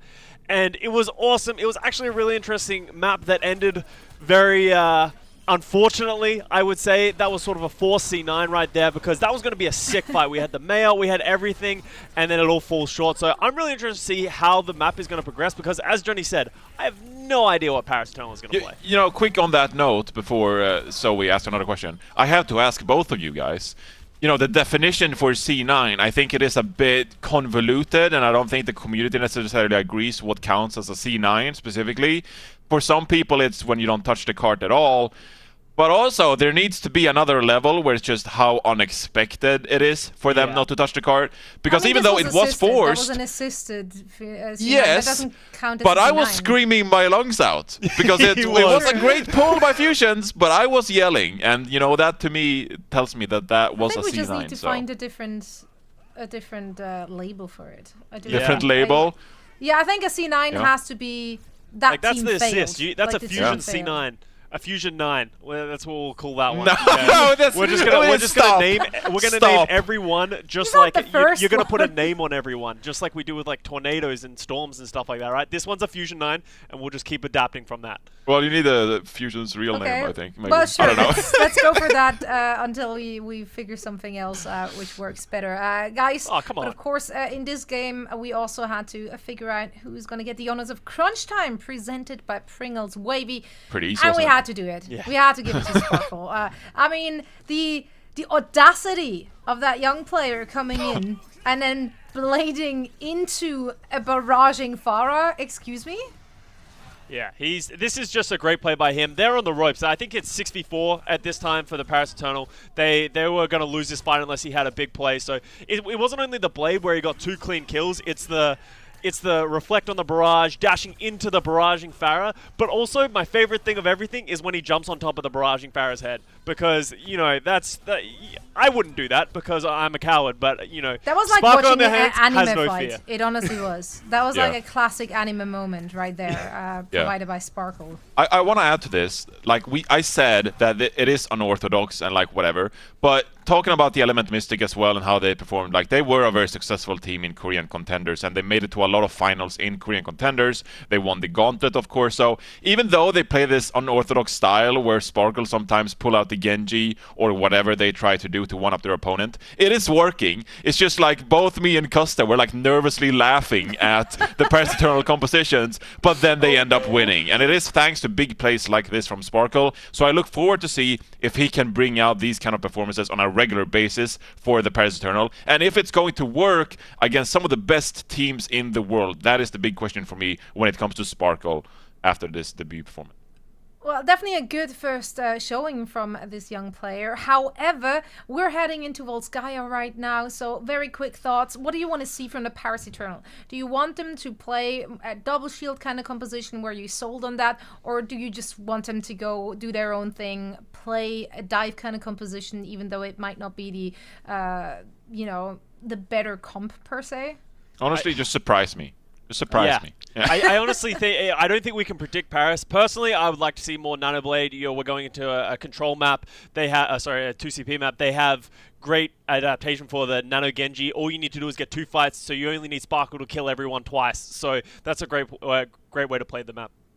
Well, let's see what they have in store for us. We're heading into Volskaya next, so once again, we're going back to CP and Jake.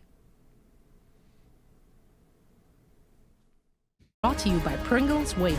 Big crunch, big flavor.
The Overwatch League is brought to you by HyperX.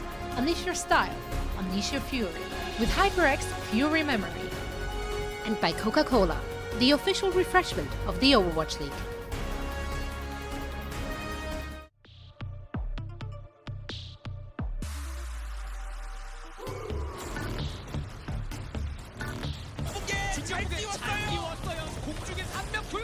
Ah, rêve pas mal et la Ben Best hyper conquérant et agressif qui met tout le monde d'accord. Et soon. Nico is going to fall as well now. Boostio on Halo, goodbye. Oh my words. La rotation finalement, on a voulu protéger la fatale du côté des Valiant, ça a permis finalement à Soud de prendre le contrôle et derrière Nosmite qui s'est pardonné sur un triple kill avec un Halo boost en return.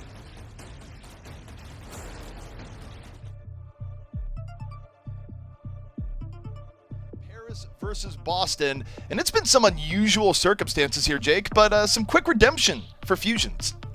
Yeah, exactly. You know, having an earlier slip up on the map, getting Maywalled out of point B, and you know, missing a contest that potentially could have been game winning for them there. He ends up eventually securing the win on his own. That final fight where, honestly, I thought Paris had the advantage going into that. So that halt would have really been the game-saving ability there coming out from Fusions. So props to him. You know, staying focused in the clutch, and this is a Boston Uprising who's proven that their mental is strong. They can make some big errors and not let that affect their play going into the rest of the match.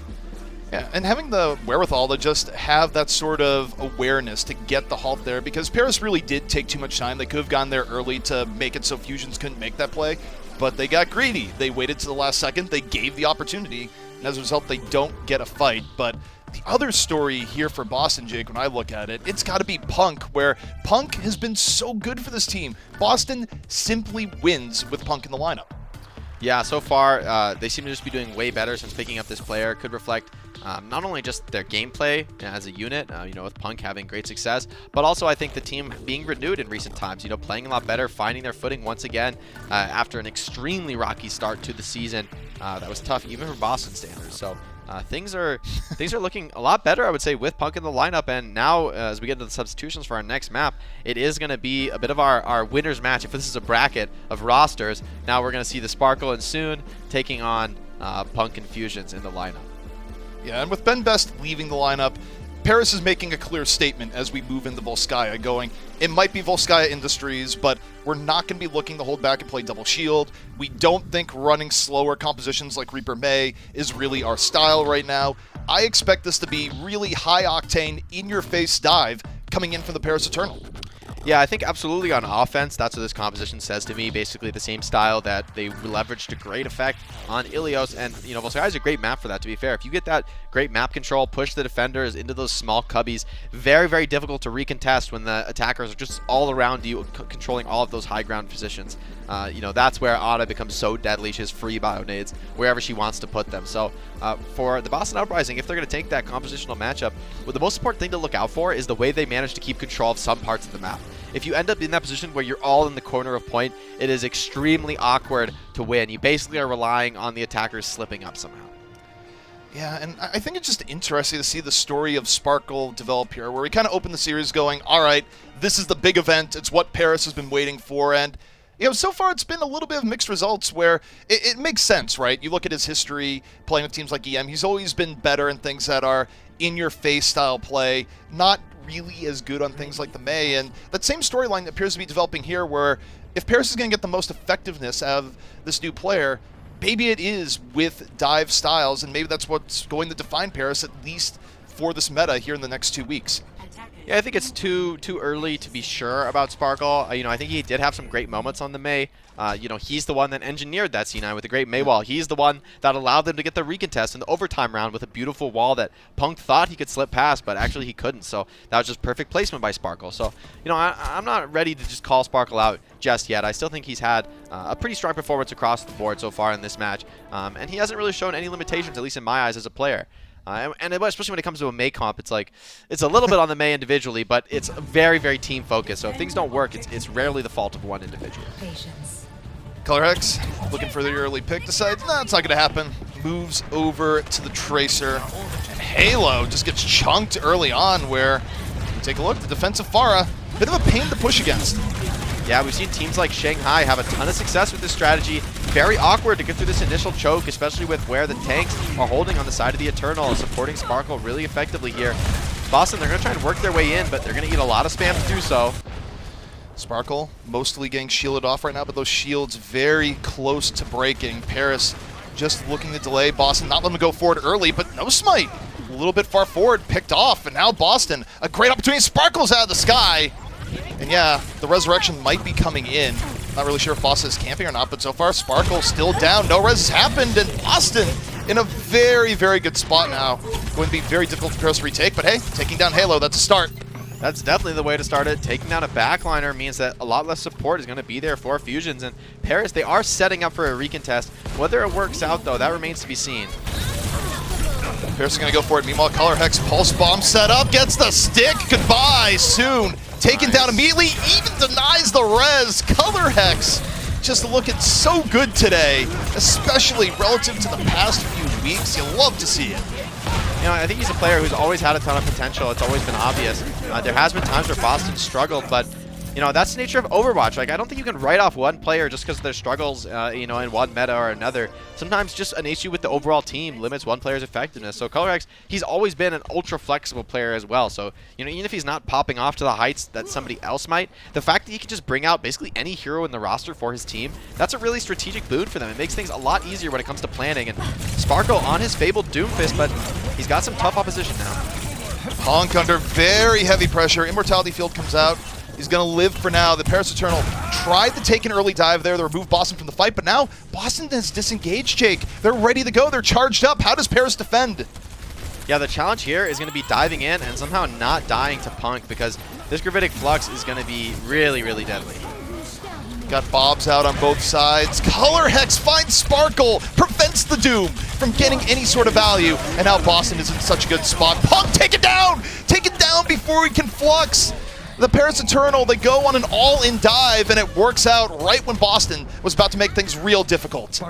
You know, I gotta say, I admire the discipline, though, from Boston, because, you know, yes, that fight was really rough for them, but they managed to feign so much pressure with Jerry's Bob that they get every single ultimate out of the Paris Eternal. It's going to be only the minefield from No Smite to work with, and meanwhile, Boston holds on to absolutely everything, so they just sacked really effectively there. I even bought the fake. I thought that was a real commitment, but evidently it wasn't at all. So now this is the fight where Boston is in a great position to take. This is where Sparkle has to live up to the hype, where Paris, you're drained on ultimates. You don't have a lot going for you here. This is Boston's best chance to take it all. But Sparkle, Jake, he can change that with one early Doom pickoff. Yeah, essentially a big minefield here right over the top. Sparkle in Meteor Strike. We'll see if he can get anything, but once again, Color Hex opens it up. Color Hex, surgical with the sticks, but Sparkle, he got his pickoff. He got onto one of the supports. Ends up falling, though. I'm not sure enough damage was done. Boston still going to be very aggressive here. Paris, I think they might give up a little bit of progress here, Jake. Wait for Sparkle. They do have the luxury to do that. Positioning is great here from Punk. He might be able to get the finish. No, nice save by Fielder. Keeps FD God alive. And support stabilizing here for the defense. And No Smite doing a great job pressuring the backline from the attackers.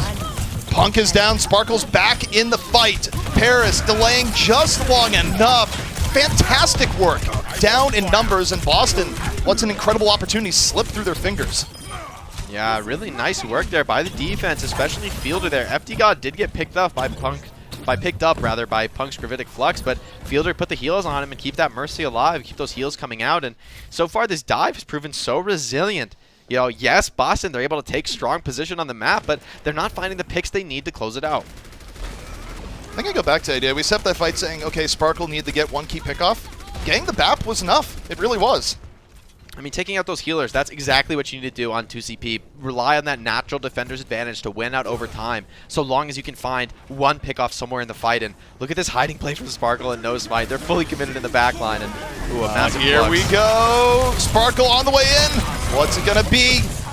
Moving over. Decent damage forces Boston off the high ground. But Boston still able to leave with everyone intact, so you got to chalk that up as a bit of a win, and it's a big win in that. Jerry punishes Hanbin. Boston, the disengage is good. The re-engage might be even better. Jerry takes down Sparkle, and the pressure is on. 3 for Jerry. I feel like Paris got a little too big for their britches there. That nice defensive hold was working great for them, but they go just a little bit over-aggressive there, not getting the value, not having the ultimates to sustain it. And Boston Uprising, beautiful punish. Props to Jerry there. He does take the Nano, but he makes it work. And that's the crucial thing there on the Ashe. If you're going to give Nano to Ashe, she's not really the most ideal hero for it, but if you keep her alive, she can destroy everything with that incredible damage she can put out. I have to say, sometimes the best strategy when attacking is knowing when to retreat.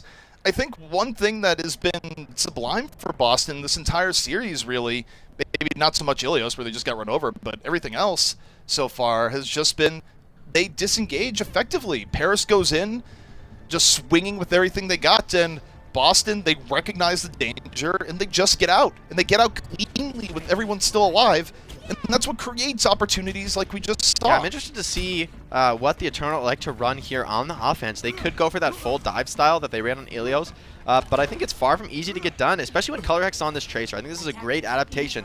You're still playing this stable core of you have the Bop and the Ana, you're going to be out-damaging the shields in that raw trade in terms of the Orisa and Sigma, but at the same time, the Tracer gives you that flexibility to, as I said before, like not lose all the map control. You don't, the Orisa Sig are strong, right, but you don't want them just sitting in a corner holding down that one position. That's all they can do. You really want that hero who's going to control some space, deny those crucial attacker positions on the flip side.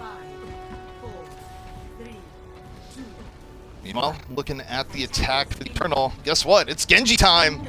Sparkle's back at it again, and we'll see if his signature hero here is going to pay off. This is actually an extremely hard commitment onto the Genji. You're going to have a Mercy as well, so they're probably going to go for that like super blade strategy where you do like 220 damage per blade swing with the Nano and the Mercy boost.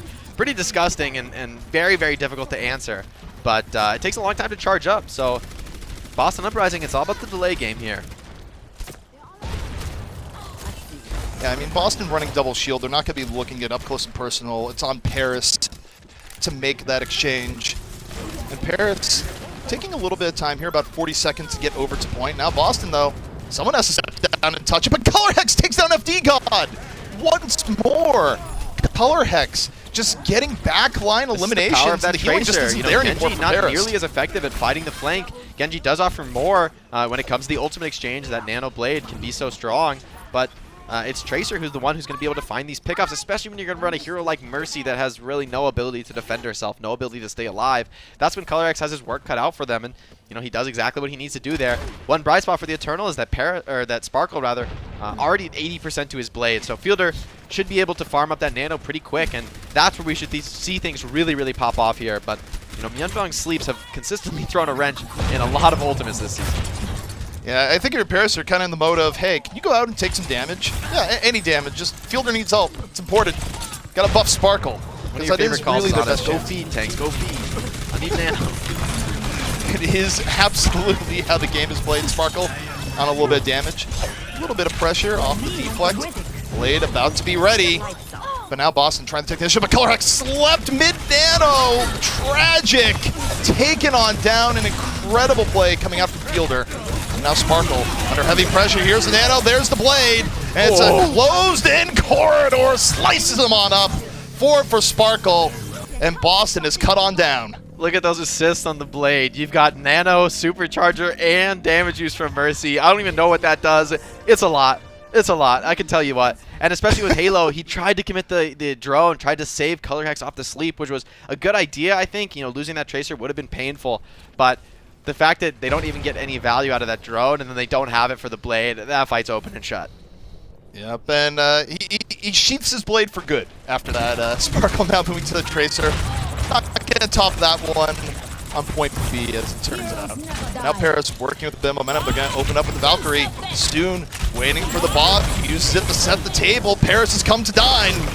However, Bob immediately falls. Boston looking for the opportunity. Color Hex's Pulse Bomb, and that's been so incredibly dangerous. I don't know what he's doing towards the back, under heavy pressure, hasn't thrown out yet. They lose Jerry, so now it really has to be Color Hex to make the response. Yeah, Color Hex needs to get something done. He does have that Harmony Orb advantage in the flank fight on the Tracer, but Sparkle's holding his own very, very well. Color Hex can't even get healed, so now he's backing out, and slowly but surely, Paris are working control of this map. Now Sparkle's uncontested, and he comes for Punk. They've lost Punk, and Color Hex is down. Hanbin gets the punish, and Paris looking cool, calm, and composed. Soon blows him on up. And it's looking like Paris making a statement on point B here on Volskaya.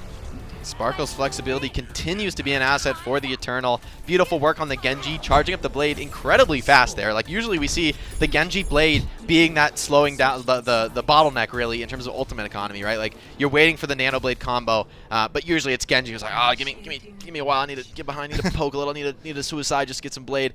But you know, Sparkle's even in the losing fight, he was already up to 80% blade, so that really enabled his team to hit a timing that I just don't think Boston was ready for. Also, when it comes to Genji, can we just reflect on the evolution where you go back to early Overwatch, everyone just laughs at Genji for saying, I need healing. But if you notice that Genji has just become more and more needy over time, where it's like, I need healing, I need nano boost, I need supercharger, Yeah, I need I think a that's the mercy nature of the pocket. hero. It's Like, feast or famine, right? Like everything this revolves fundamental around mechanic Genji of if you're dash resets. actually going to Highest play him. potential damage in the game by far. The idea that you can instantly dash through 4 or 5 targets, you know, over and over again as you get more kills. Like theoretically, the DPS is extraordinary, especially if you're getting nano boosts and things like that. So the power of Blade is pretty much unmatched in terms of potential. The problem has been it's just difficult to realize. But right now we're seeing the defense once again. It's going to be this far combo that I just think like last time the attack was able to crack it pretty easily with Color Hex getting behind and poking, but now this high ground hold I think is just a much better decision because Color Hex, it's going to be much more awkward. He doesn't have any isolated target to threaten, and Sparkle, it's going to be easier for him to get a consistent pocket from FD God. Now we're seeing Fusions poking in, trying to get some combo halts, but they're not really able to get anything done, and Fusions takes a bio nade, so he's going to be full reset, sent back to the backline, and Sparkle now just grinding away the clock, and with less time, the pressure is really on the offense here to make it through the choke.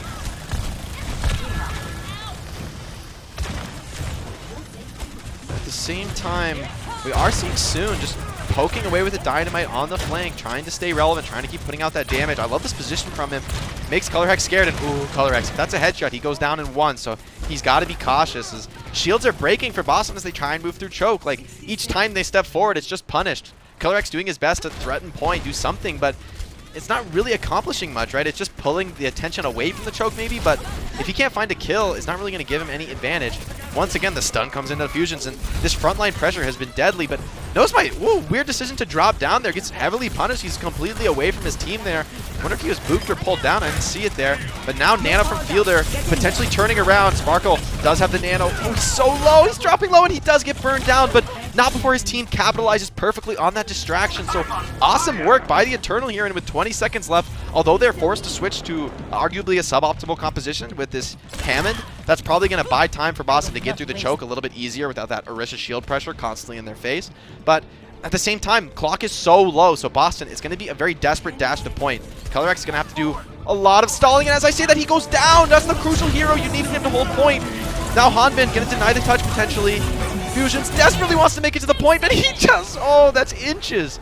Not miles, but inches. Fusions did his best. Hold W. That's really all you can do there as an Orisa. But a well-timed flux there just at the last second before he touches point, and they were really relying on Color Hex to touch in that situation. So Boston Uprising, I think once Color Hex went down, they probably realized how dire of a situation they were really in. And okay. You back, ZP? I appear to be back. I believe I'm back. One can hope. If not, at some point, you're just going to have to charge me interest for all this time you've been covering. It's the only thing I can think of. Well, glad to have you back as we get into this final round. Now, win condition established. This is looking pretty straightforward, to be honest, for Paris Eternal. Boston Uprising fans certainly going to be worried, especially with Sparkle and Fielder on this Ana Genji combo, right? Like, and in some sense, the Nano Blade is a clock to I win. If you can respond to the Nano Blade, then you buy yourself more time. But with 3:30 on the clock, and given the pace Paris played at last attack, then they're going to have at least 2 attempts at this Nano Blade combo. The second one is probably going to be enabled by a Supercharger as well. So, ooh, things are tough. I think Boston, they need to find pickoff somehow to slow down the attackers here. Well, it's 13 seconds before the gates open here, and yeah, this is problematic for sure when you take a look at where Paris, they see that 5 seconds left till they get to go on out, and they have a lot of time here, Jake, 3 minutes 34 seconds, so tough for Boston. Yeah, what I'm really scared about is last time the first fight went about as well as expected. They just cut apart Paris. Paris didn't get a single kill, but Sparkle just charged the Blade. So even if Paris loses fights, as long as Sparkle's getting Blade charge, Fielder's getting Nano charge, I think the Eternal are just perfectly happy with whatever happens. They don't care about this first fight. They're just in it to get value for Sparkle. We'll see though if FD God gets caught again by Color Hex. Last time he was really the thorn in their side. It's going to be difficult for Boston here, whereas you said, Paris, they don't even have to do much here. They just need to build a little bit of hold charge. Meanwhile, Boston, if anyone falls, that could be the end. Color Hex still working towards the back. Fielder, though, down early is Pog with 3 opens it on up. Get the ace, baby. Oh, 4. Fusions, come on, Just BM. But kinda wild. no, just kidding. Great work. Doesn't matter who gets the final blows. Great work by Boston. Not just because they won that fight, but because Sparkle was really effectively suppressed. He didn't get very much blade charge at all, only at 44%. So that's exactly what Boston needs to do in order to get a successful defense. However, with the time bank here, it's virtually guaranteed that Sparkle and Fielder are going to have at least one chance at the Nano Blade. So it's going to be on mostly, I think, Halo to have just a perfectly timed Immortality Field. And then maybe you could have Punk with a Gravitic Flux to CC that Genji. But it just has to be perfect combinations or Sparkle can do so much work. It's going to be so difficult because they have to not only win this fight, but they have to cleanly beat the Nano Blade that's on the way over. But, okay, step 1, Color Hex, can you get the early pickoff here? Can Boston take this cleanly? Can you do it without spending resources? Sparkle is down. It's pretty good. Not only are you up 1, you delay the blade a little bit more. Sparkle's still going to need about 20%, but you lose Color Hex. Now, you just have to be careful not to bleed. You can't lose anyone else here. You have to be perfect if you're Boston. Yeah, great work by Punk to retreat to his team. Is going to commit the Flux, trying to pick off these players from Paris who are still alive, still fighting, but the heals are enough, and Punk doesn't find any kills off that. I think he's going to be regretting using that ultimate when the blade comes in. At least he's going to stay alive for now, trying to win the fight against Hanman, but... Sparkle's in, slumped, though!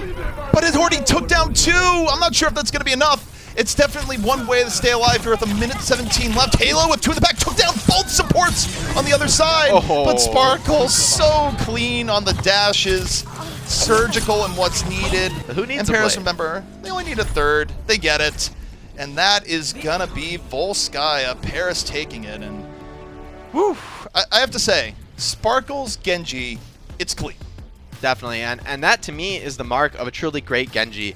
Not only are they going to make the Nano Blades work, that's almost a given at the top level. You basically have to be able to do that. But Sparkle's a player who, in that fight, despite getting a Nano Blade, he got nothing with the Nano Blade, but he got 4 kills without it, right? And to me, that's the most crucial thing when it comes to playing Genji. Can you make it work without that power spike? Or even if the power spike fails, when Myeonbong hits a god tier sleep like that, that you can still find a way back into the fight, still generating value just with your regular skill set. So, you know, I think that map was probably mostly won on the defense for Paris Eternal. Once they had that 3:30 time bank, I didn't see a way for Uprising to get back into it.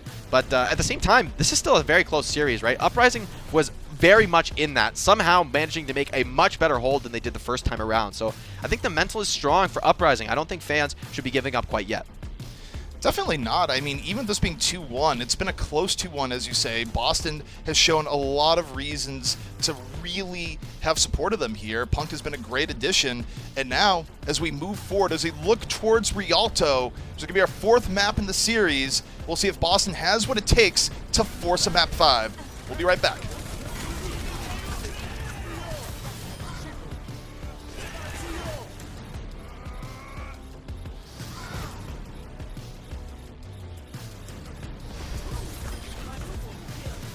The Overwatch League is brought to you by T-Mobile. Switch today and rank up to America's largest 5G network, T-Mobile. And by State Farm. For auto, home, or renters insurance, like a good neighbor, State Farm is there.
Sparkle, and so far definitely living up to the reputation on the whole, bringing Dive back on the menu here for Paris, but it has not been free here so far today, Jake, as Boston has been very challenging the Paris all the way through, and frankly, Boston does not look like the team that their record would say they are at the moment.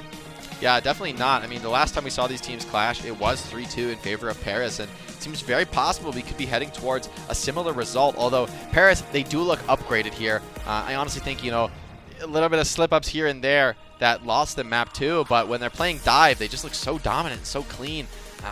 Unstoppable, really, is the word I want to use. However, I'm hesitant to say that because Boston Uprising, they still have some fight left in this series, that's for sure.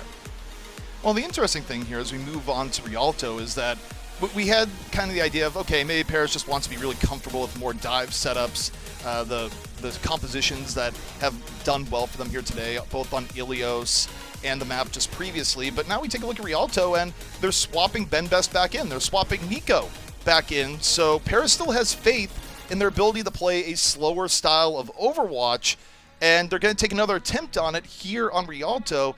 What do you think about this?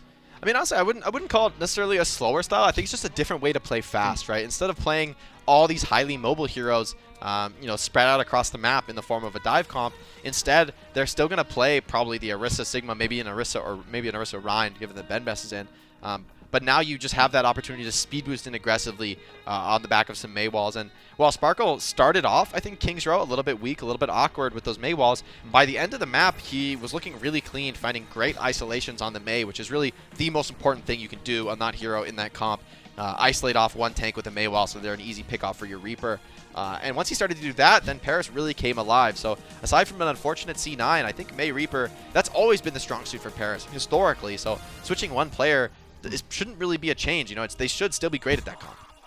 It's interesting you say that because on one hand, I agree. Overwatch is a team game. You go, it's just one player. What's the difference? But then you look at teams like the Uprising, right, where you swap in a player like Punk and suddenly everything seems to change. So I do wonder for Paris, where yes, historically their style has been, you know, this sort of setup.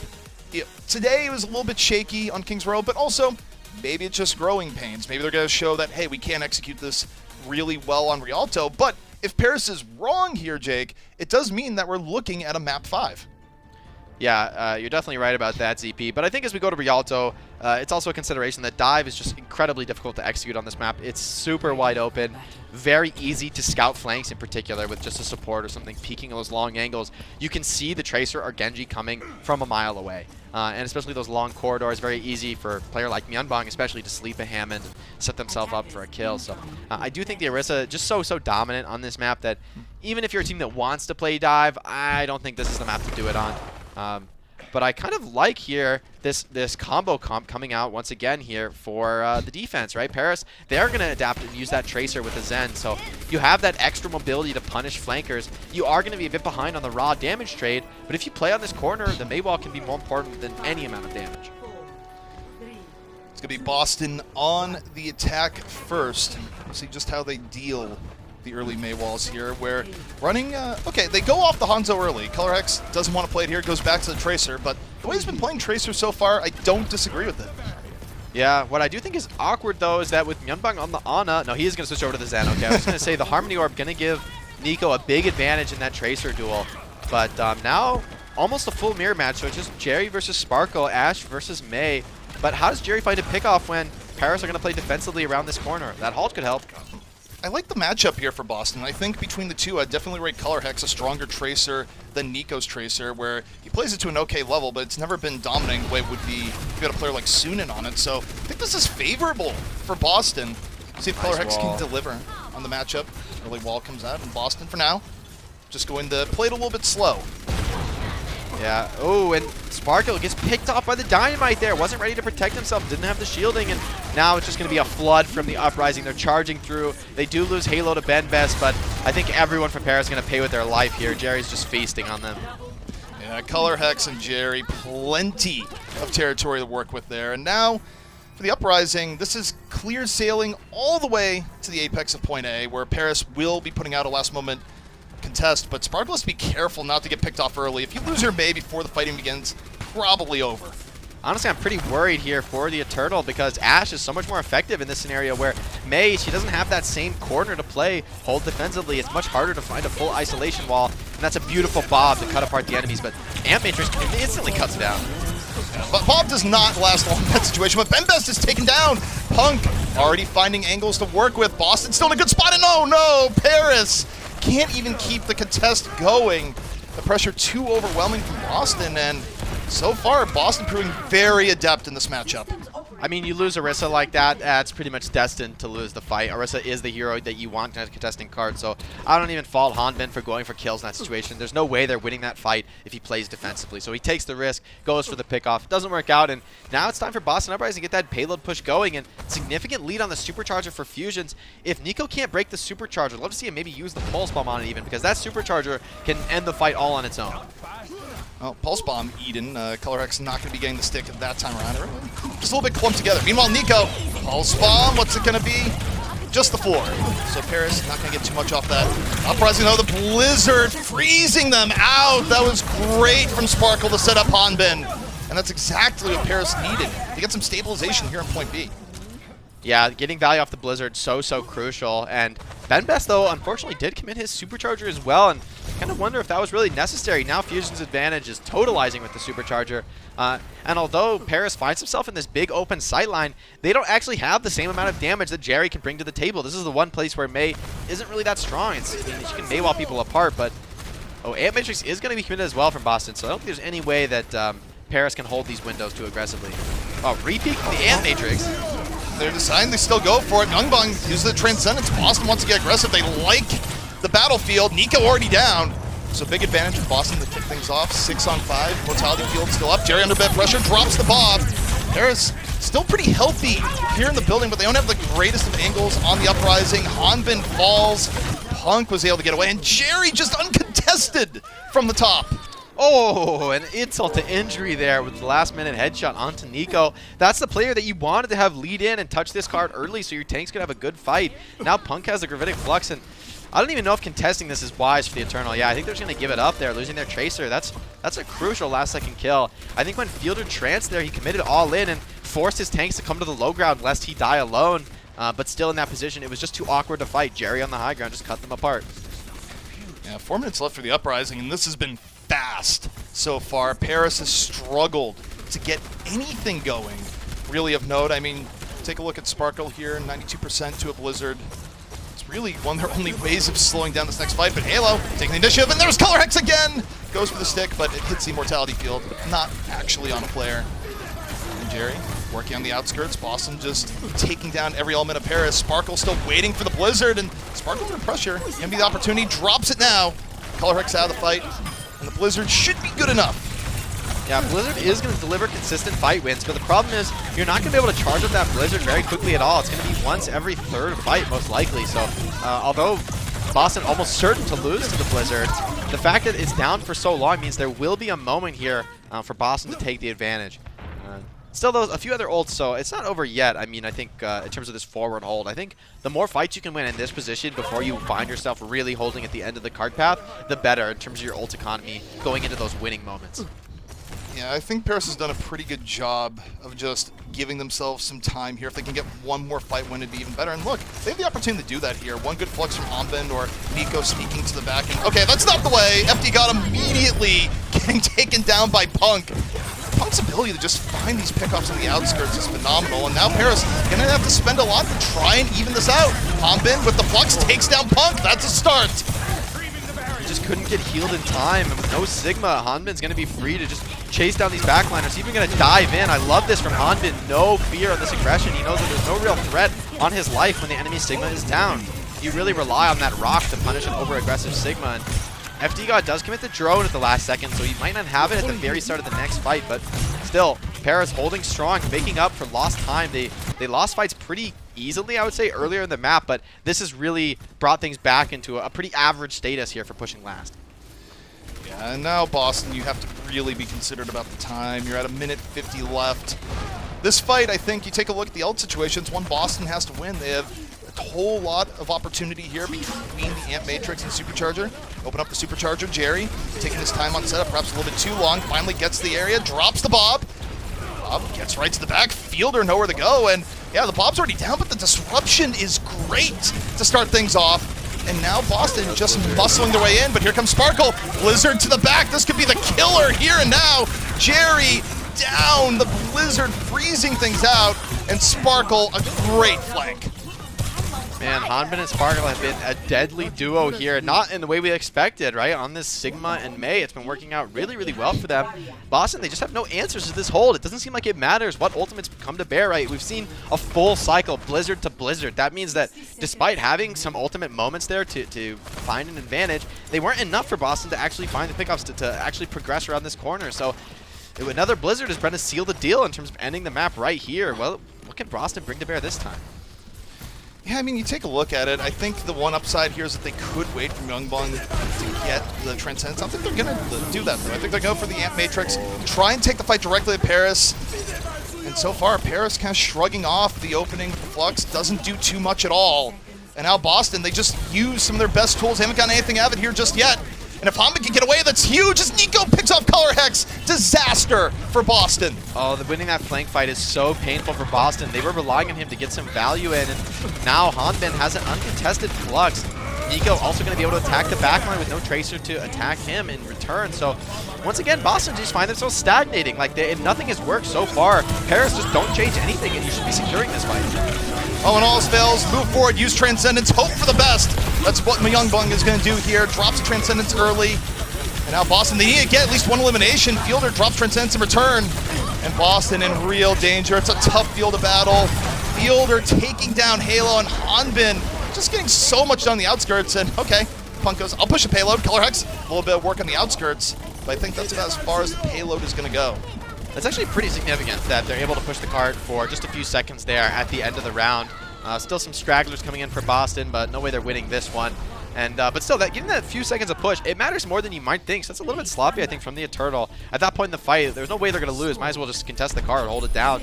But because it's around that next corner, then at the very least, Boston will have the opportunity to do the same thing that Paris did to them, if they can make it work. But to be honest, I think Sparkle's May, while it didn't really work out in the first two parts of the map, they were so confident, probably because they knew how dominant that last hold was. Yeah, and ooh, that was just a rough turn of momentum going in there. Now, the one thing I'll say, sort of a ray of hope here for Boston, is that second point holds on Rialto are not that crazy in terms of keeping the other team in check. You need a strong point A, and then you just have to hold right at the stairs there, Jake. So I don't think it's over for Boston yet, but it's definitely not looking good. Oh, I mean, this is a map where you can first hold, right? You can hold. Yeah. We've seen a lot of teams fail a push at the very end trying to capture point A, and one pickup comes through for the defenders. They can very easily make that hold happen, at which point it's very, very awkward for the attackers to recontest when the cart has already pushed so deep. You know, the defenders can just easily retake the most important positions on the map. So I agree, it's far from over. Defenders can really hold anywhere on this map. But if it gets to third point, I do think Paris has a big advantage, knowing that they only have to push cart just around that final bend. They can kind of set up that guaranteed win 6-ult fight that you don't have the same luxury when you're attacking and you don't know what you need to accomplish just yet. What do you think when you look at this, the Ashe versus the May here on point A? What team do you think gets the advantage out of this? In my mind, I'm pretty surprised to see May, actually, because I just don't think that May gets nearly the same value on offense. It's much more difficult to find May walls to isolate when the defenders are never going to push into you. They're just going to shoot your shield. So if Paris is going to run this, they probably have some sort of idea of how to get around a corner, isolate a tank. But unless they can do that, then Ashe is going to outdamage them over time. There's no question about that. Jerry nearly takes down Fielder there. That dynamite unaccounted for explodes in the back. Just look away from him, and it's like, it was Jerry. But Boston right now still looking to make this first defense a good one. It's what they need if they want to swing this Rialto back in their favor. Paris just playing together, trying to get the most out of the May. And Boston, a little bit rough here in the poke game here so far, Jake. They're about to lose Immortality Field, and Paris looking none worse for the wear. Yeah, Boston needs to get back. They need to play this final choke. They're out in the middle of nowhere. Jerry does find a kill, though, so that is actually going to hopefully enable them to stabilize. But even Jerry going to go down himself, so actually I think that's a relatively decent trade for the attackers, but Myungbong strikes back once again. Myungbong winning the Zen duel so incredibly big here in the moment. Hanbin still fighting, still looking for anything, but I think a little bit outmatched to a degree. And as I say that, Punk gets caught by Ben Best. on the side. Hanbin, no small part of that, so Punk just getting bursted down. Now Boston having to invest the amplification matrix. Nico just creeping in the back. The pulse bomb ready to go. Goes for the stick and taken down by Halo. A little bit nasty out of Halo there. The BAP though, that was pretty clean. He didn't not have the drone there, so crucial that he finds that kill. And this is what we talked about. This is where a lot of teams have fallen short. You lose some pickoffs at this moment, and your attack can really just fall apart. Yeah, I mean, I think you're the prophet when looking at here, and as long as Boston doesn't repeat errors in the style of King's Row, I think Boston's in a pretty decent spot right now. 2 minutes left to go, and Eternal a little bit drained. Just a matter of good ultimate management now. Sparkle close to the Blizzard. Nice supercharger. I like this from Fusion. It's very aggressive. Going to put a ton of pressure on Paris. They're going to lose all their shields, and Myunbong finds a pick while those tanks are suppressed. No real surprise there, and gosh, so much poke coming out from the supercharger. It's a little early, but it's getting a lot of value. Myunbong put on his backpack for this. 2 very important pickoffs, using the Transcendence. Good timing here. But now it's a later Transcendence fielder. Paris Eternal, they think they have the advantage. They're able to take down Punk. And now Paris on the 6v5, starting to open the opportunity. And Boston Uprising, I think they've lost too many here, Jake. Point A, about to go the way of the Eternal.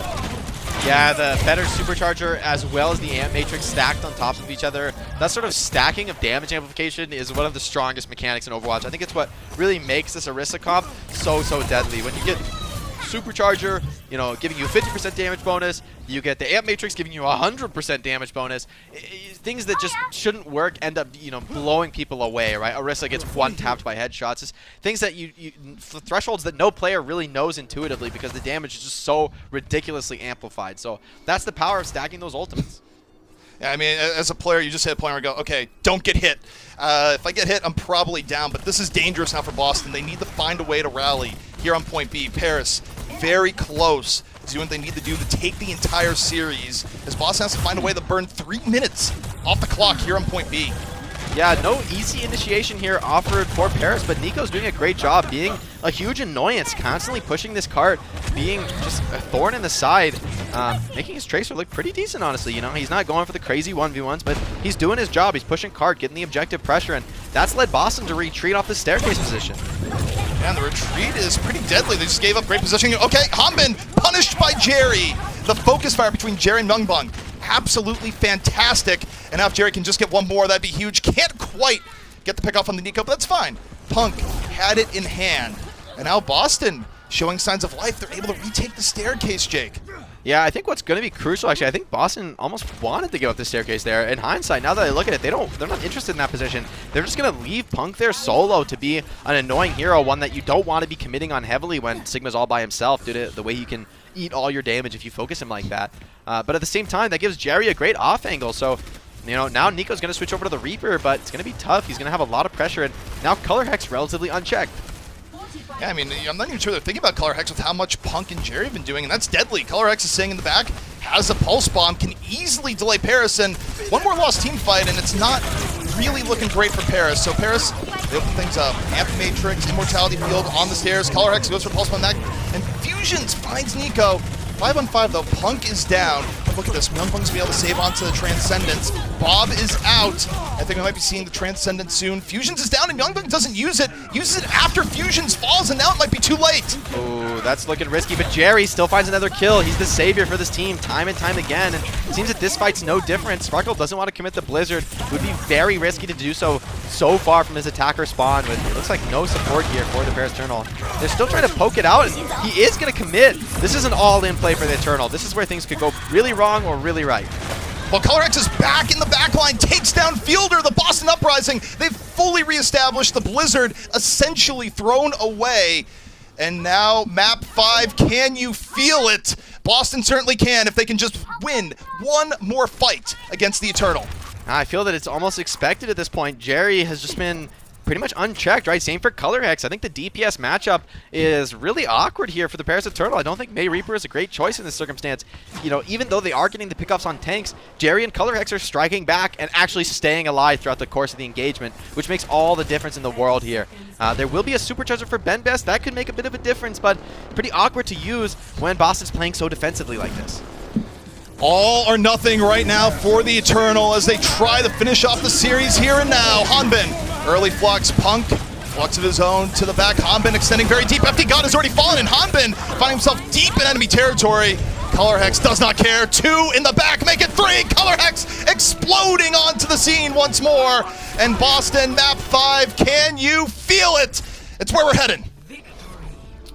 Respect to Boston, you called it, ZP. A lot of teams have been able to hold right there on the staircase, and to be honest, I think strategically, the Eternal feeling a little bit awkward there. Like going back to May Reaper, which is their comfort zone, I just don't think it works effectively on the offense in that situation. There's no easy place to isolate a tank. There's no, May wall that can completely destroy a choke and separate it entirely. And then Jerry's on the high ground. So whatever you May wall, Jerry is still going to be poking away, still going to be farming that damage. And he was just so consistent in delivering kills for the Uprising that he's able to send them to a map 5.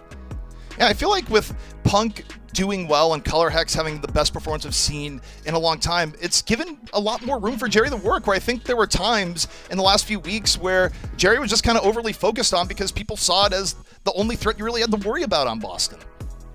Yeah, I totally agree. I think this team has had a total resurgence here, and even against what I would argue is an upgraded Paris Eternal with Sparkle coming into the lineup, performing really well. It's a bit ironic because I think Paris seemed better at this sort of composition in the past, playing Soon and Nico, and honestly, I feel like Nico's May was missed there. Like, I would have loved to see a role reversal there. Sparkle's Tracer looked great the last time he played it, so I was pretty curious to see why Nico went Tracer and Sparkle went May. Well, history is starting to repeat itself once again. Map 5 between Paris and Boston. Let's see if Fusions and the Uprising can win this one when we come back. Coca-Cola is the official refreshment of the Overwatch League.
As it turns out, the May Melee, it was not an anomaly. Even with the added firepower of Sparkle, we find ourselves again at map 5, Paris versus Boston.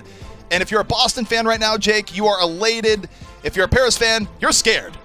Yeah, I think a lot of teams probably going to have to reevaluate Boston after their recent performances. But remember, last time we got to this situation, relatively similar story, but Paris managed to take map 5. So Boston, they can't be celebrating just yet. Fans still got to stay on the edge of their seats because this one's not over yet, especially when we think how dominant Control was originally for the Eternal. I think the Uprising, they're going to have some new answers this time around to have a response for Sparkle's Genji.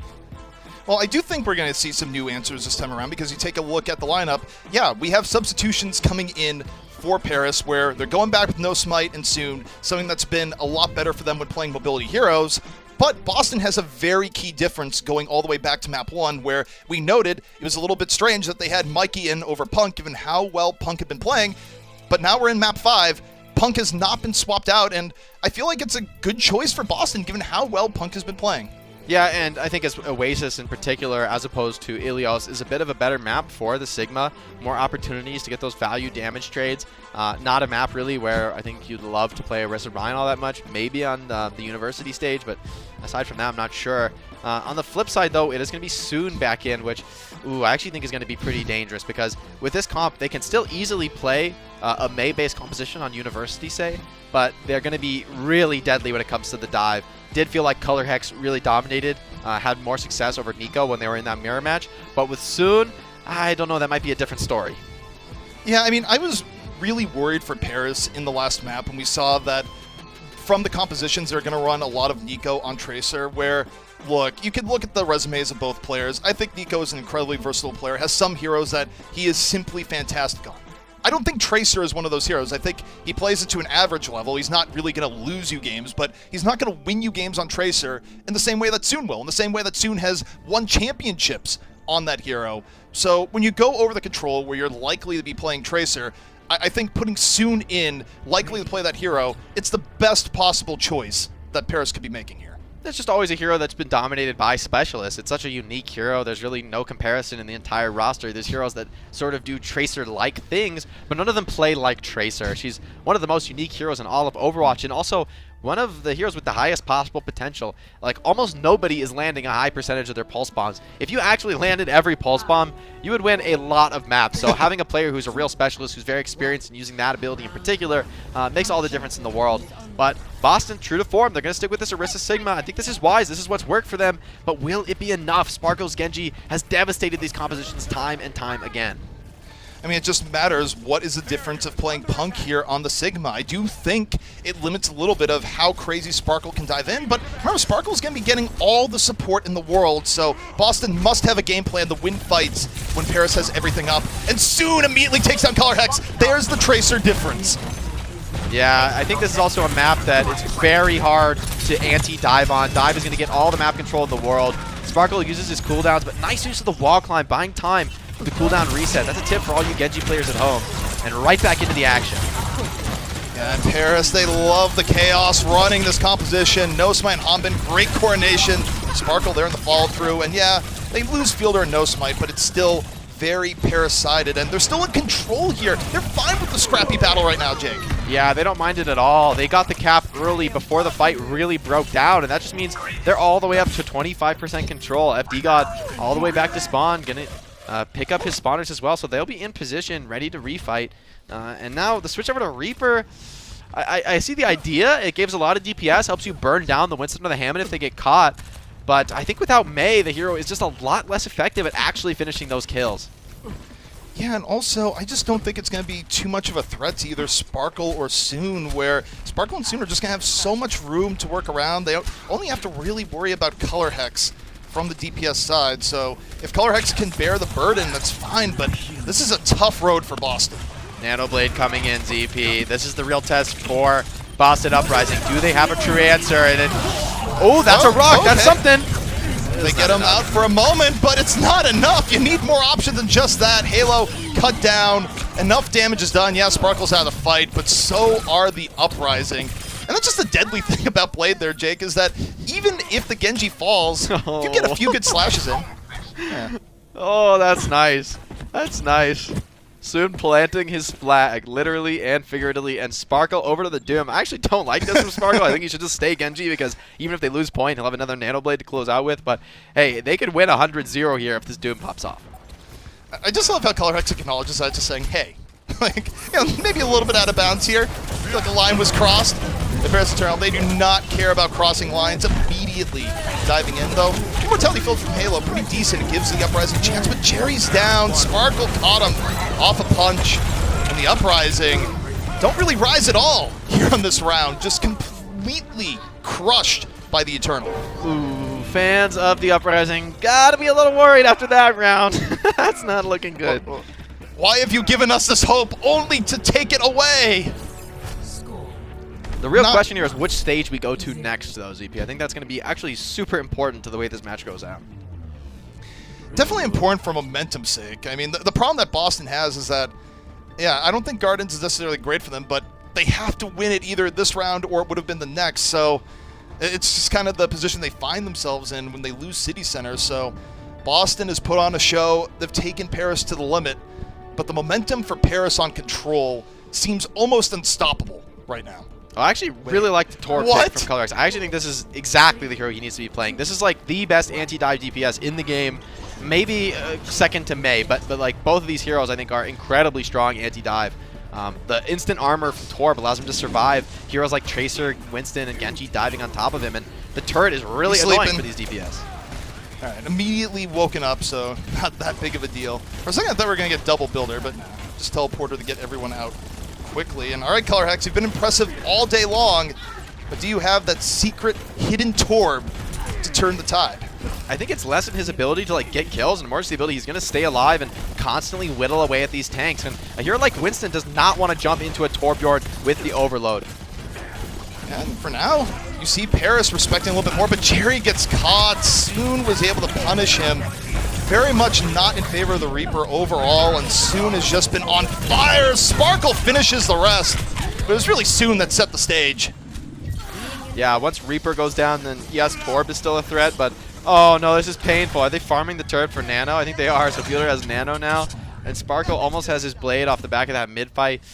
I like the Torb pick, but I actually wish they would play Mei instead of Reaper. I don't think you really need more damage than Torb offers. I think you just need more control to actually enable Torb. So I don't love the strategy here. This is that where you're really hurting for the absence of a Brig. Like, you would absolutely love to be on Brig if you're a Myeonbong right now. That is the pick, but it's out of the pool, so you have to adapt. Yeah, and I mean, for now, Sparkle is just enjoying the opportunity. Pulse Bomb out early from Soon. Yeah, they got the Immortality out, but oh, Sparkle! The Dragon Blade over and in. And it was the Pulse Bomb that set it up. It got the Immortality field out, and it wasn't there for Sparkle on his just overkill cleanup. Yeah, you can't overstate how important that is from Soon. That he actually gets the stick, so Halo has no choice but to drone, or else, I mean, they would just lose the fight off the stick. So you have to use the drone, but then, of course, the Nano Blade just chops you to pieces. And oh, this is brutal. Have some mercy, Paris. Going into the spawn. You're crazy with this one. Yeah, Paris might be feeling themselves a little bit too much here. Let's remember, it has been a close series up until about the last 3 minutes. You can't let a team like Boston get back into the fight. And now the beat is out from FD God. Paris Eternal still taking the fight in close quarters. They lose Hanbin, and now what could be the last moment here for the Boston Uprising, trying to get out over onto the point. Bounding to the back, Punk and ColorX both in a bit of trouble. Multi-core soon to be out as Jerry finds the window for the Death Blossom. Yeah, it's a good Death Blossom. Yeah, Boston's probably retaking now. But you're probably still going to get this stall. Imagine Hanbin can come through. Yeah, delay some point a little bit more. That time it's soon. Yeah, Hanbin's going to roll through. Just time off the clock here. And we're getting into last fight territory. 94%. If you lose point, you're probably game over here for Boston. So they need to play perfect from here on out. And to be honest, Sparkle and Fielder, look at those charges. In sync, perfect synergy, 30% left. I don't think Paris should even commit. They just poke around, farm those ultimates up, and once Sparkle's ready to go, then you really pop off. How do you survive the Nano Blade has to be what Boston is asking themselves right now, because if they don't, they lose the map, they lose the series. They have to find an answer to stopping a Nano Blade assault from one of the best Genjis around, and it's not an easy answer, Jake. I don't think Sparkle's had a single unsuccessful Nano Blade, except the time he just killed 4 people without the blade. So statistically, things are looking very good for the Eternal right now. Already, they're seizing map control, and here it comes. Sparkle, the Nano Blade is out. Is it set up? Ooh, the Flux keeps him out of field. About drops him down onto the multi-core. Punk, the hero, the Nano Blade fails. And now Boston, they win the fight they needed to win. There's hope. That is the answer, right? Like, that's the one thing that I think really does offer the control that a hero like Brig would traditionally offer is the Gravitic Flux. The Nano Blade, despite the Genji being very durable, he actually just can't swing when he's constantly CC'd like that. He's picked up into the ceiling when there's no enemies to attack. The Molten Core just prevents anyone else from coming into support. You can see Paris is feeling the pressure. They're not going to be able to get another Nano Blade. They're going to have to switch over to this Mei and Tracer. But now I think is where Jerry's Reaper can really come alive. He's going to be relatively uncontested in beating on these tanks. Paris thought they had that fight. The fact that they've suddenly put Sparkle back onto Mei shows that soon with the Pulse Bomb is enough. Only takes down the turret, and Color Hex finds Soon off on the side. Boston looking alive. They were on death's door, but now the Paris Eternal struggling to deal with Boston here on Oasis. And Boston still a man up on this fight. They have the advantage. Punk moving on in, goes for the rock, shielded away. Still in a little bit of danger. Bionade hits the back. FD Gods beat. About to be faded. And now you look to Myungbong, about to get the Nano in the middle of the fight. Overtime in progress. Fusions is down. Who's going to get the Nano? Here comes Jerry. I think it's heading to Jerry. Jerry heads to the back, gets the Nano boost. The Death Blossom is ready. Jerry, is it going to be big? Takes down 3. Jerry off the flank. Boston still in it. Beautiful Nano combo, and they've, I think, passed the toughest test of this map. Gardens was the stage that I thought they wouldn't be able to win, and off the back of Punk shutting down Sparkle's Dragon Blade for really the first time in the series, we saw a Dragon Blade really get stuffed in a fight that actually ended up going the way of the Uprising. Beautiful use by Punk, I think, saving the Gravitic Flux very wisely to counter that ultimate. It's really the only tool in the whole arsenal for the Uprising that actually works in that situation. So now we're going to University, a map where I think it's a lot more difficult to make Genji work. I don't expect Sparkle to play it. I think it's unwise actually to try and play dive on this map. That Orisa Sigma is so effective here. But if Boston overplay their hand here, if they roll out on Color Hex Torb, that could be a bit of a liability in the full mirror match of the Orisa Sigma. Well, maybe they're still expecting the Genji. I'm not really sure. I think if you're Boston, you run with what you think worked out well for you in the last round. But man, they got through the most difficult fight possible and executed thereafter. It's 1-1. We're in the ultimate round here in Overwatch. Round 3 on map 5. And Sparkle on the hero he's known most for, on the Doom Fist. We said he'd be transformative here for Paris, and winning here with the Doom, that would be huge. This is actually really nice for Paris. The initial aggression doesn't work out, but they don't stick around, and now they're coming back in with all their cooldowns once again. Jerry out of the fight immediately. Good pressure in from Sparkle. Soon on the follow-through. And the Paris Eternal, they're going to get first control here in round 3. Yeah, this is where Torb, I think, is a bit of an inferior hero. You don't do quite the same DPS as some other choices. The turret is good, but Doomfist, he's not played as a flanker in this comp. He's played as just a core combo hero, hitting halts with all his AoE cooldowns. So this is where I think it's going to be a bit of an advantage here for Paris Eternal, despite the fact that this has been a comp that so far has favored the Uprising. The Uprising, again, looking for the way forward. They don't really have much time to give here. You don't want to get super far behind here in control or bring it back. Nearly impossible. Early Cole here out from Myungbong, but here comes Sparkle. He dives on in again. Sparkle looking for anything, but Hanbin, the flux to the back, a little bit later into the fight. What's it going to be? Looking for heavy pressure on the Punk, but Punk somehow shakes it, stays alive. But now with 2 down, I don't think Punk's going to be able to flip it, and he's going to have to save the flux. Yeah, and this is going to be a full team wipe here for Boston Uprising. They're getting hard reset back into the spawn. Myungbong does manage to dance away with his life, but you know, with the heavy ultimate commitment there coming in from the offense as well, there's no clear advantage. Colorix gonna take the mirror match. I think this is wise, but now he's so far behind in the ultimate, he won't be able to be nearly as aggressive as Sparkle. Unless somebody can like one-shot Sparkle, maybe stun him down with a Sigma or an enemy Doomfist, he's just gonna have free reign to get a halt combo on his Meteor Strike. Paris, okay, they're getting a little bit aggressive here. They force out the beat early, but there's going to be more than they can chew. They have to beat themselves just to stay alive. Sparkle didn't like the engage, had the Meteor Strike back. Soon, Death Blossom finds the window! Gets in, gets 4, and Boston down to their final life after what has been a crazy series to get here in the first place. This is where it's really desperation mode for Boston. Even though they have arguably better ultimates here, they do have the Supercharger against nothing in the tank here for Uprising. Punk's forced to switch to the Hammond just to contest point, so their comp overall is going to be inferior. Cole out here from Myungbong. Boston Uprising, can they pull the miracle once more? Sparkle's gone! Halo's able to deal with them, and now Boston on the 6-on-5, the series life on the line. Jerry under heavy pressure. Color Hex meanwhile, Doom for Doom, takes down Fielder in the back.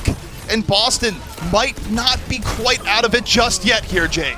Yeah, Boston did what they needed to do. They got huge value off the Supercharger. Nobody was able to take it down, and that made all the difference in the world. An uncontested Supercharger in this sort of mirror match is so critical. It just allows your whole team to be much more aggressive. Punk also sped back to spawn and switching to the Sigma. This is so crucial. Now his team isn't going to be necessarily losing the neutral game as they would with the Hammond, but Paris, they just want to attack instantly. Don't let Punk get back to the fight. You want at least drain ultimate time. Color Hex going in. There's the halt. Here comes a Meteor Strike. And Color Hex just gets punished immediately. No Smite deals with it. Death Blossom from Jerry gets nothing. Both damage for the Uprising down. Eternal moving forward. It's all soon. Death Blossom just for good measure. And the Boston Uprising, they are out of players. They are just about out of gas. And barring the most miracle of holds here, this one's going to be over. Sparkle deals with Color Hex. And now overtime ticks down. The Boston Uprising, you've fought valiantly this entire time. You've brought it to the brink. But the Paris Eternal, they had the answers in the end. Fusion falls. In overtime, it ticks down. The Eternal, they take it again. Even closer than last time, ZP. I couldn't have predicted this one. Paris Eternal, though, once again, they managed to get it done in the end, and that's got to be so painful for the Uprising. But what I will say on their behalf is that despite having some really rough moments earlier on in the series, they showed that they have a strong mental. They didn't crumble. It's just really Paris outplayed them in the end. But as a fan of the Uprising, I don't think you should be worried. This team is growing a lot. On the flip side, as a fan of the Eternal, you should be psyched. Sparkle is a monster. Yeah, especially where you look at today, I think a lot of people are going in and going, let's see the best Doom ever. And look, his Doom was good, but making Genji relevant, yeah, it took a lot of support. But we went back to the beginning of the day going, Sparkle is the future of the Paris Eternal. It's a player that they invested a lot to get, a player that has come into the league with much fanfare. And I think it kind of shows that even for the best of players, Jake, when you come into the league like this, you're going to have some high highs and perhaps some low lows as you get used to your team, get used to the pressure of playing in the Overwatch League. But I think if you're a Paris fan, you walk away from today and you go, I'm pretty happy with what I saw. Yeah, I mean, I could say confidently that was top-tier Genji gameplay. Even for the Overwatch League, he is, among the best, for sure. Like, having watched that gameplay, one of the better Genjis I've seen ever, obviously including the Overwatch League. So, a player I'm excited to see more from. It'll be interesting to see what else he plays when Brig comes back and nobody ever plays Genji again. But, we'll save that for another broadcast. Well, the player of the match, presented by Xfinity. You get one guess, and if you get it wrong, well, you just weren't paying attention. That's right, it's Sparkle. The storyline coming in, the great Genji play, and a strong performance for a player in their Overwatch League debut. Very excited to see more of Sparkle in the future. Yeah, absolutely no question about that, ZP. What I was most impressed by is beyond the super highlights on Genji and Doom that we sort of knew were coming, but of course he actually delivered on, which is a big step. I think he also played a great Mei. There were some moments like that hold on third point of Rialto that a lot of that was on the back of Sparkle having very intelligent usage of the wall, which is really, I think, the defining characteristic for a good Mei player. I think the one thing that Sparkle's going to have to sort of rein in on the Mei is that there are multiple moments throughout the series where Sparkle would just kind of get picked off early or lose a lot of HP early. And I do think there's a difference between Contenders level play and Overwatch League level play in terms of just how aggressively players will punish you when you peek out, when you look for an opportunity. It's harder to be quite as greedy, but I agree. Once he sort of reined it in a little bit, was a little bit more conservative, the actual mechanics behind what Sparkle was doing were quite sound. Yeah, I think he's just naturally a very aggressive player, so it'll take time for him to adapt, for him to find his tempo on different heroes in the Overwatch League based on how his team wants to play. But overall, you really can't be happier than this after a debut. This is one of the better debuts I've seen, honestly, in the Overwatch League. Even players that had a much weaker start than this went on to be really successful. So the fact that he's coming in so strong, if he can have any sort of positive trajectory from here, we could be looking at one of the future superstars of the Overwatch League. Yeah, I think that's very much going to be the case. But that was player of the match presented by Xfinity. And again, just to give a little bit of praise to the Fallen here, I think it's sort of cliche almost, but I do think it's true, is that in sports there's good losses and bad losses. And I think if you look at the trajectory of the Uprising, this in a way was a good loss, right? This wasn't a loss where fans walked away going, I can't believe this team this year. You wouldn't show up to an arena just dejected at the sight of being there. No, I think this is something you look at and go, well, we lost, but at the very least, you looked competitive. You looked great against one of the best teams in the league, and this is something where you could tune in for the next game and go, all right, Boston, show me your improvement. Let's get the W. Yeah, I totally agree, ZP. This is a team that has had a huge resurgence, and I honestly don't think it's fair to criticize them for this match. Of course, they had the same result last time they went up against Eternal, but I think both teams improved here. I think this was higher level Overwatch across the board. You have Sparkle coming in on one hand, and then the team Boston Uprising seeming stronger on the other. So I understand why they came into this match confident, and I don't think they should lose any of that confidence, because there's a lot of teams that I think would easily crumble to especially how well the DPS and tanks are playing on the side of Boston. Really everyone, like across the board from Boston, they're looking like a top level team, at least someone that can compete potentially with those teams. Yeah, and I think the biggest areas of improvement, right, where we've talked about off-tank, how Punk was so transformative to the team coming in the off-tank role, but also just the revival of Color Hex, where, look, we're again going to let you know how the magic is made and go, for player of the match, our pick unanimously, if Boston had won, was going to be Color Hex, because Color Hex put on a show that we haven't seen from him in a long time, where he looked very good, especially on the hit scan. And I think when Color Hex initially made waves with Boston, he was at that level of play, kind of hit a slump for whatever reason. Look, I mean, there's a lot of factors, but I think he's found his groove a bit here, and if he can maintain this going forward, it's going to let players like Jerry get more opportunity. It's going to mean that Punk isn't always target number one. It's going to give players like Fusions more room to work with, where anytime a single player suddenly ups their level of play, it means that, okay, the other team, Jake, they have to respect it a little bit more, and on top of that, it just means that everyone else can be that much more effective. Yeah, and I totally agree, ZP. I think across the board for the Uprising, really just strong plays out of everyone. There wasn't anyone I could single out as saying making a lot of errors, being in the wrong position. They seem to be playing well. It was just outplay in the end of the day there. They had some moments, I think, where their strategy was better. They executed more effectively, and that's what got them those map wins. I think really what this match was decided by, though, was the Nano Blades, right? Like, think back to Ilios, just completely destroyed by Sparkle. The Genji with no answer was something that I just don't think Boston were really prepared for, really ready for. And, as far as a bright spot for them going forward, we will be seeing Brig back in the pool in 2 weeks. So at that point, forget about Genji for Boston Uprising. Then they could that could potentially patch the holes for them. Yeah, I mean, it might work out well for the rematch. But speaking of key matches and also just baptisms into the Overwatch League, what's great as a new player? You get the first win, you go, all right, I think you're ready. Well, ready for what? Sparkle asks. Oh, you're going up against the Shock next week. Paris versus the Shock, where, all right, that's going to be an entirely different sort of test, given just how phenomenal the Shock have been. So kind of getting thrown into the deep end, I'd say. That's going to be pretty exciting, and I think, as you said, a true test for Sparkle, right? This one was a little bit more of a show for him to put on, but against Shock, you're going to have to do a lot more than put on a show. It's going to have to require textbook perfect plays in order to take down a team that consistent, that effective, and a team without weaknesses, as the Shock seem to be right now. And also on the other end of the spectrum, in terms of tough schedules, well, okay, you're a boss, and you go, okay, maybe it gets a little bit easier. Can we get, a match against a team that's a bit weaker? And then you look at the schedule, and the harsh reality faces you. It's like, nah, you're up against the Fusion. Although that is a match that truly could go to Map 5, because the Fusion, even though they've been more dominant this year, I mean, you take a look at the record, 1 loss, of course they have been. But on the same note, the Fusion kind of like toying with Destiny a little bit more. They go, Map 5, that's not so bad. So that match I actually think is going to be one to watch, because it could go the distance.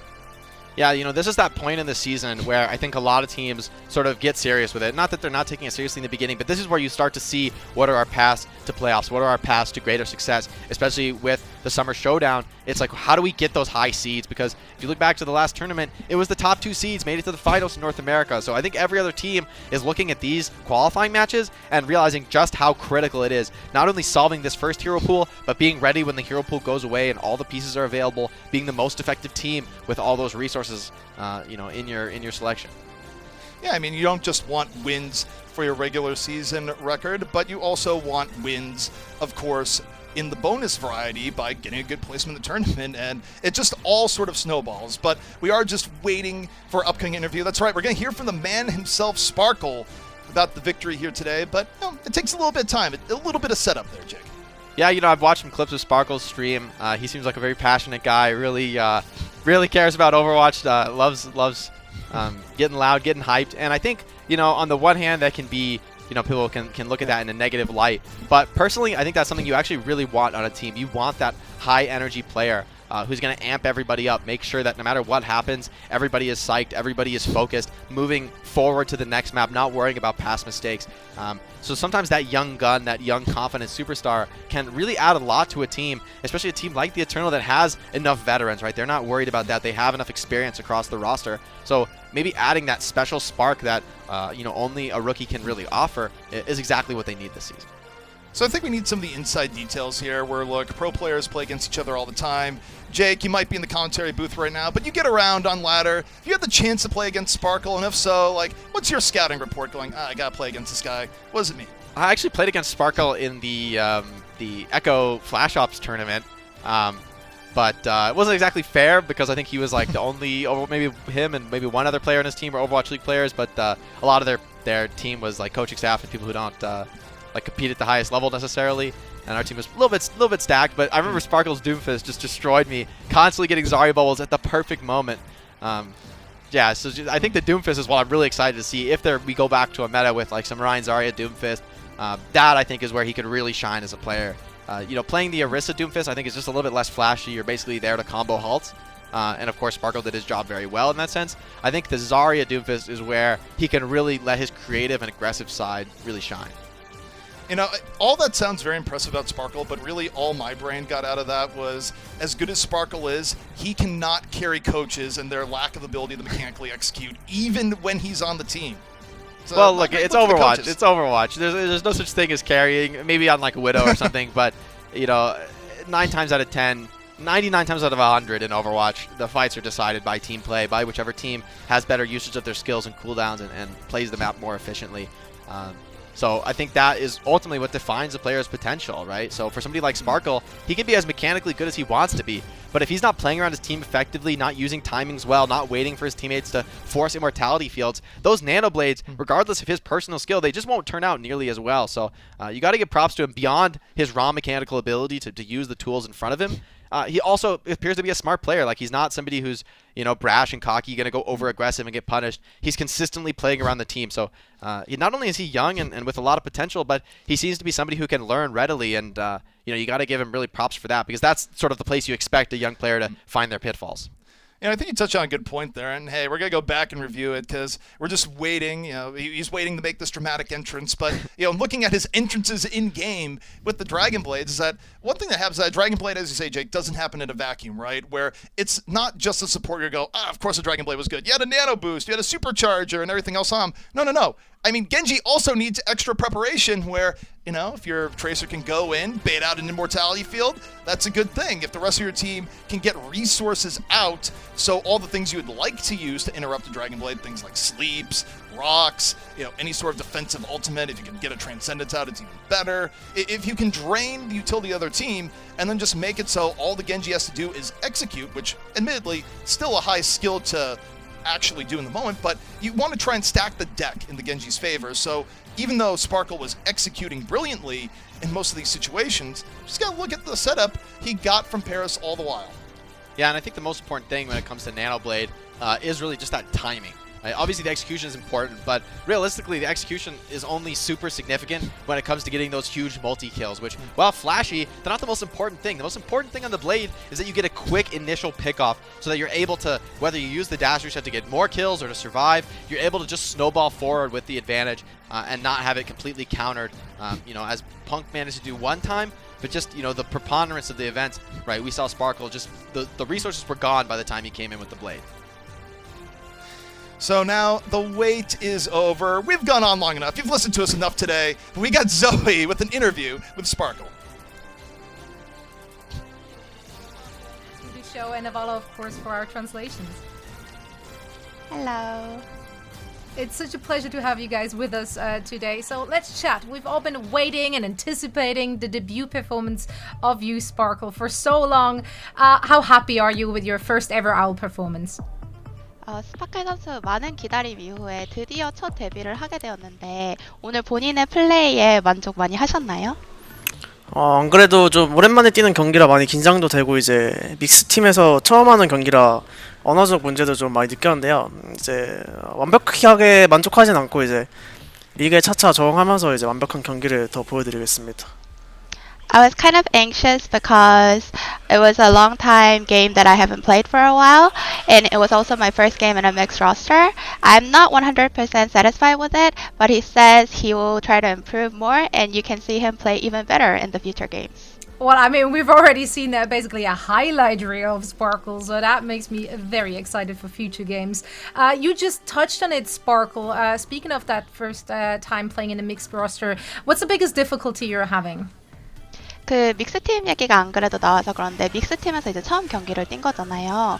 여기서 가장 겪는 어려움은 무엇일까요?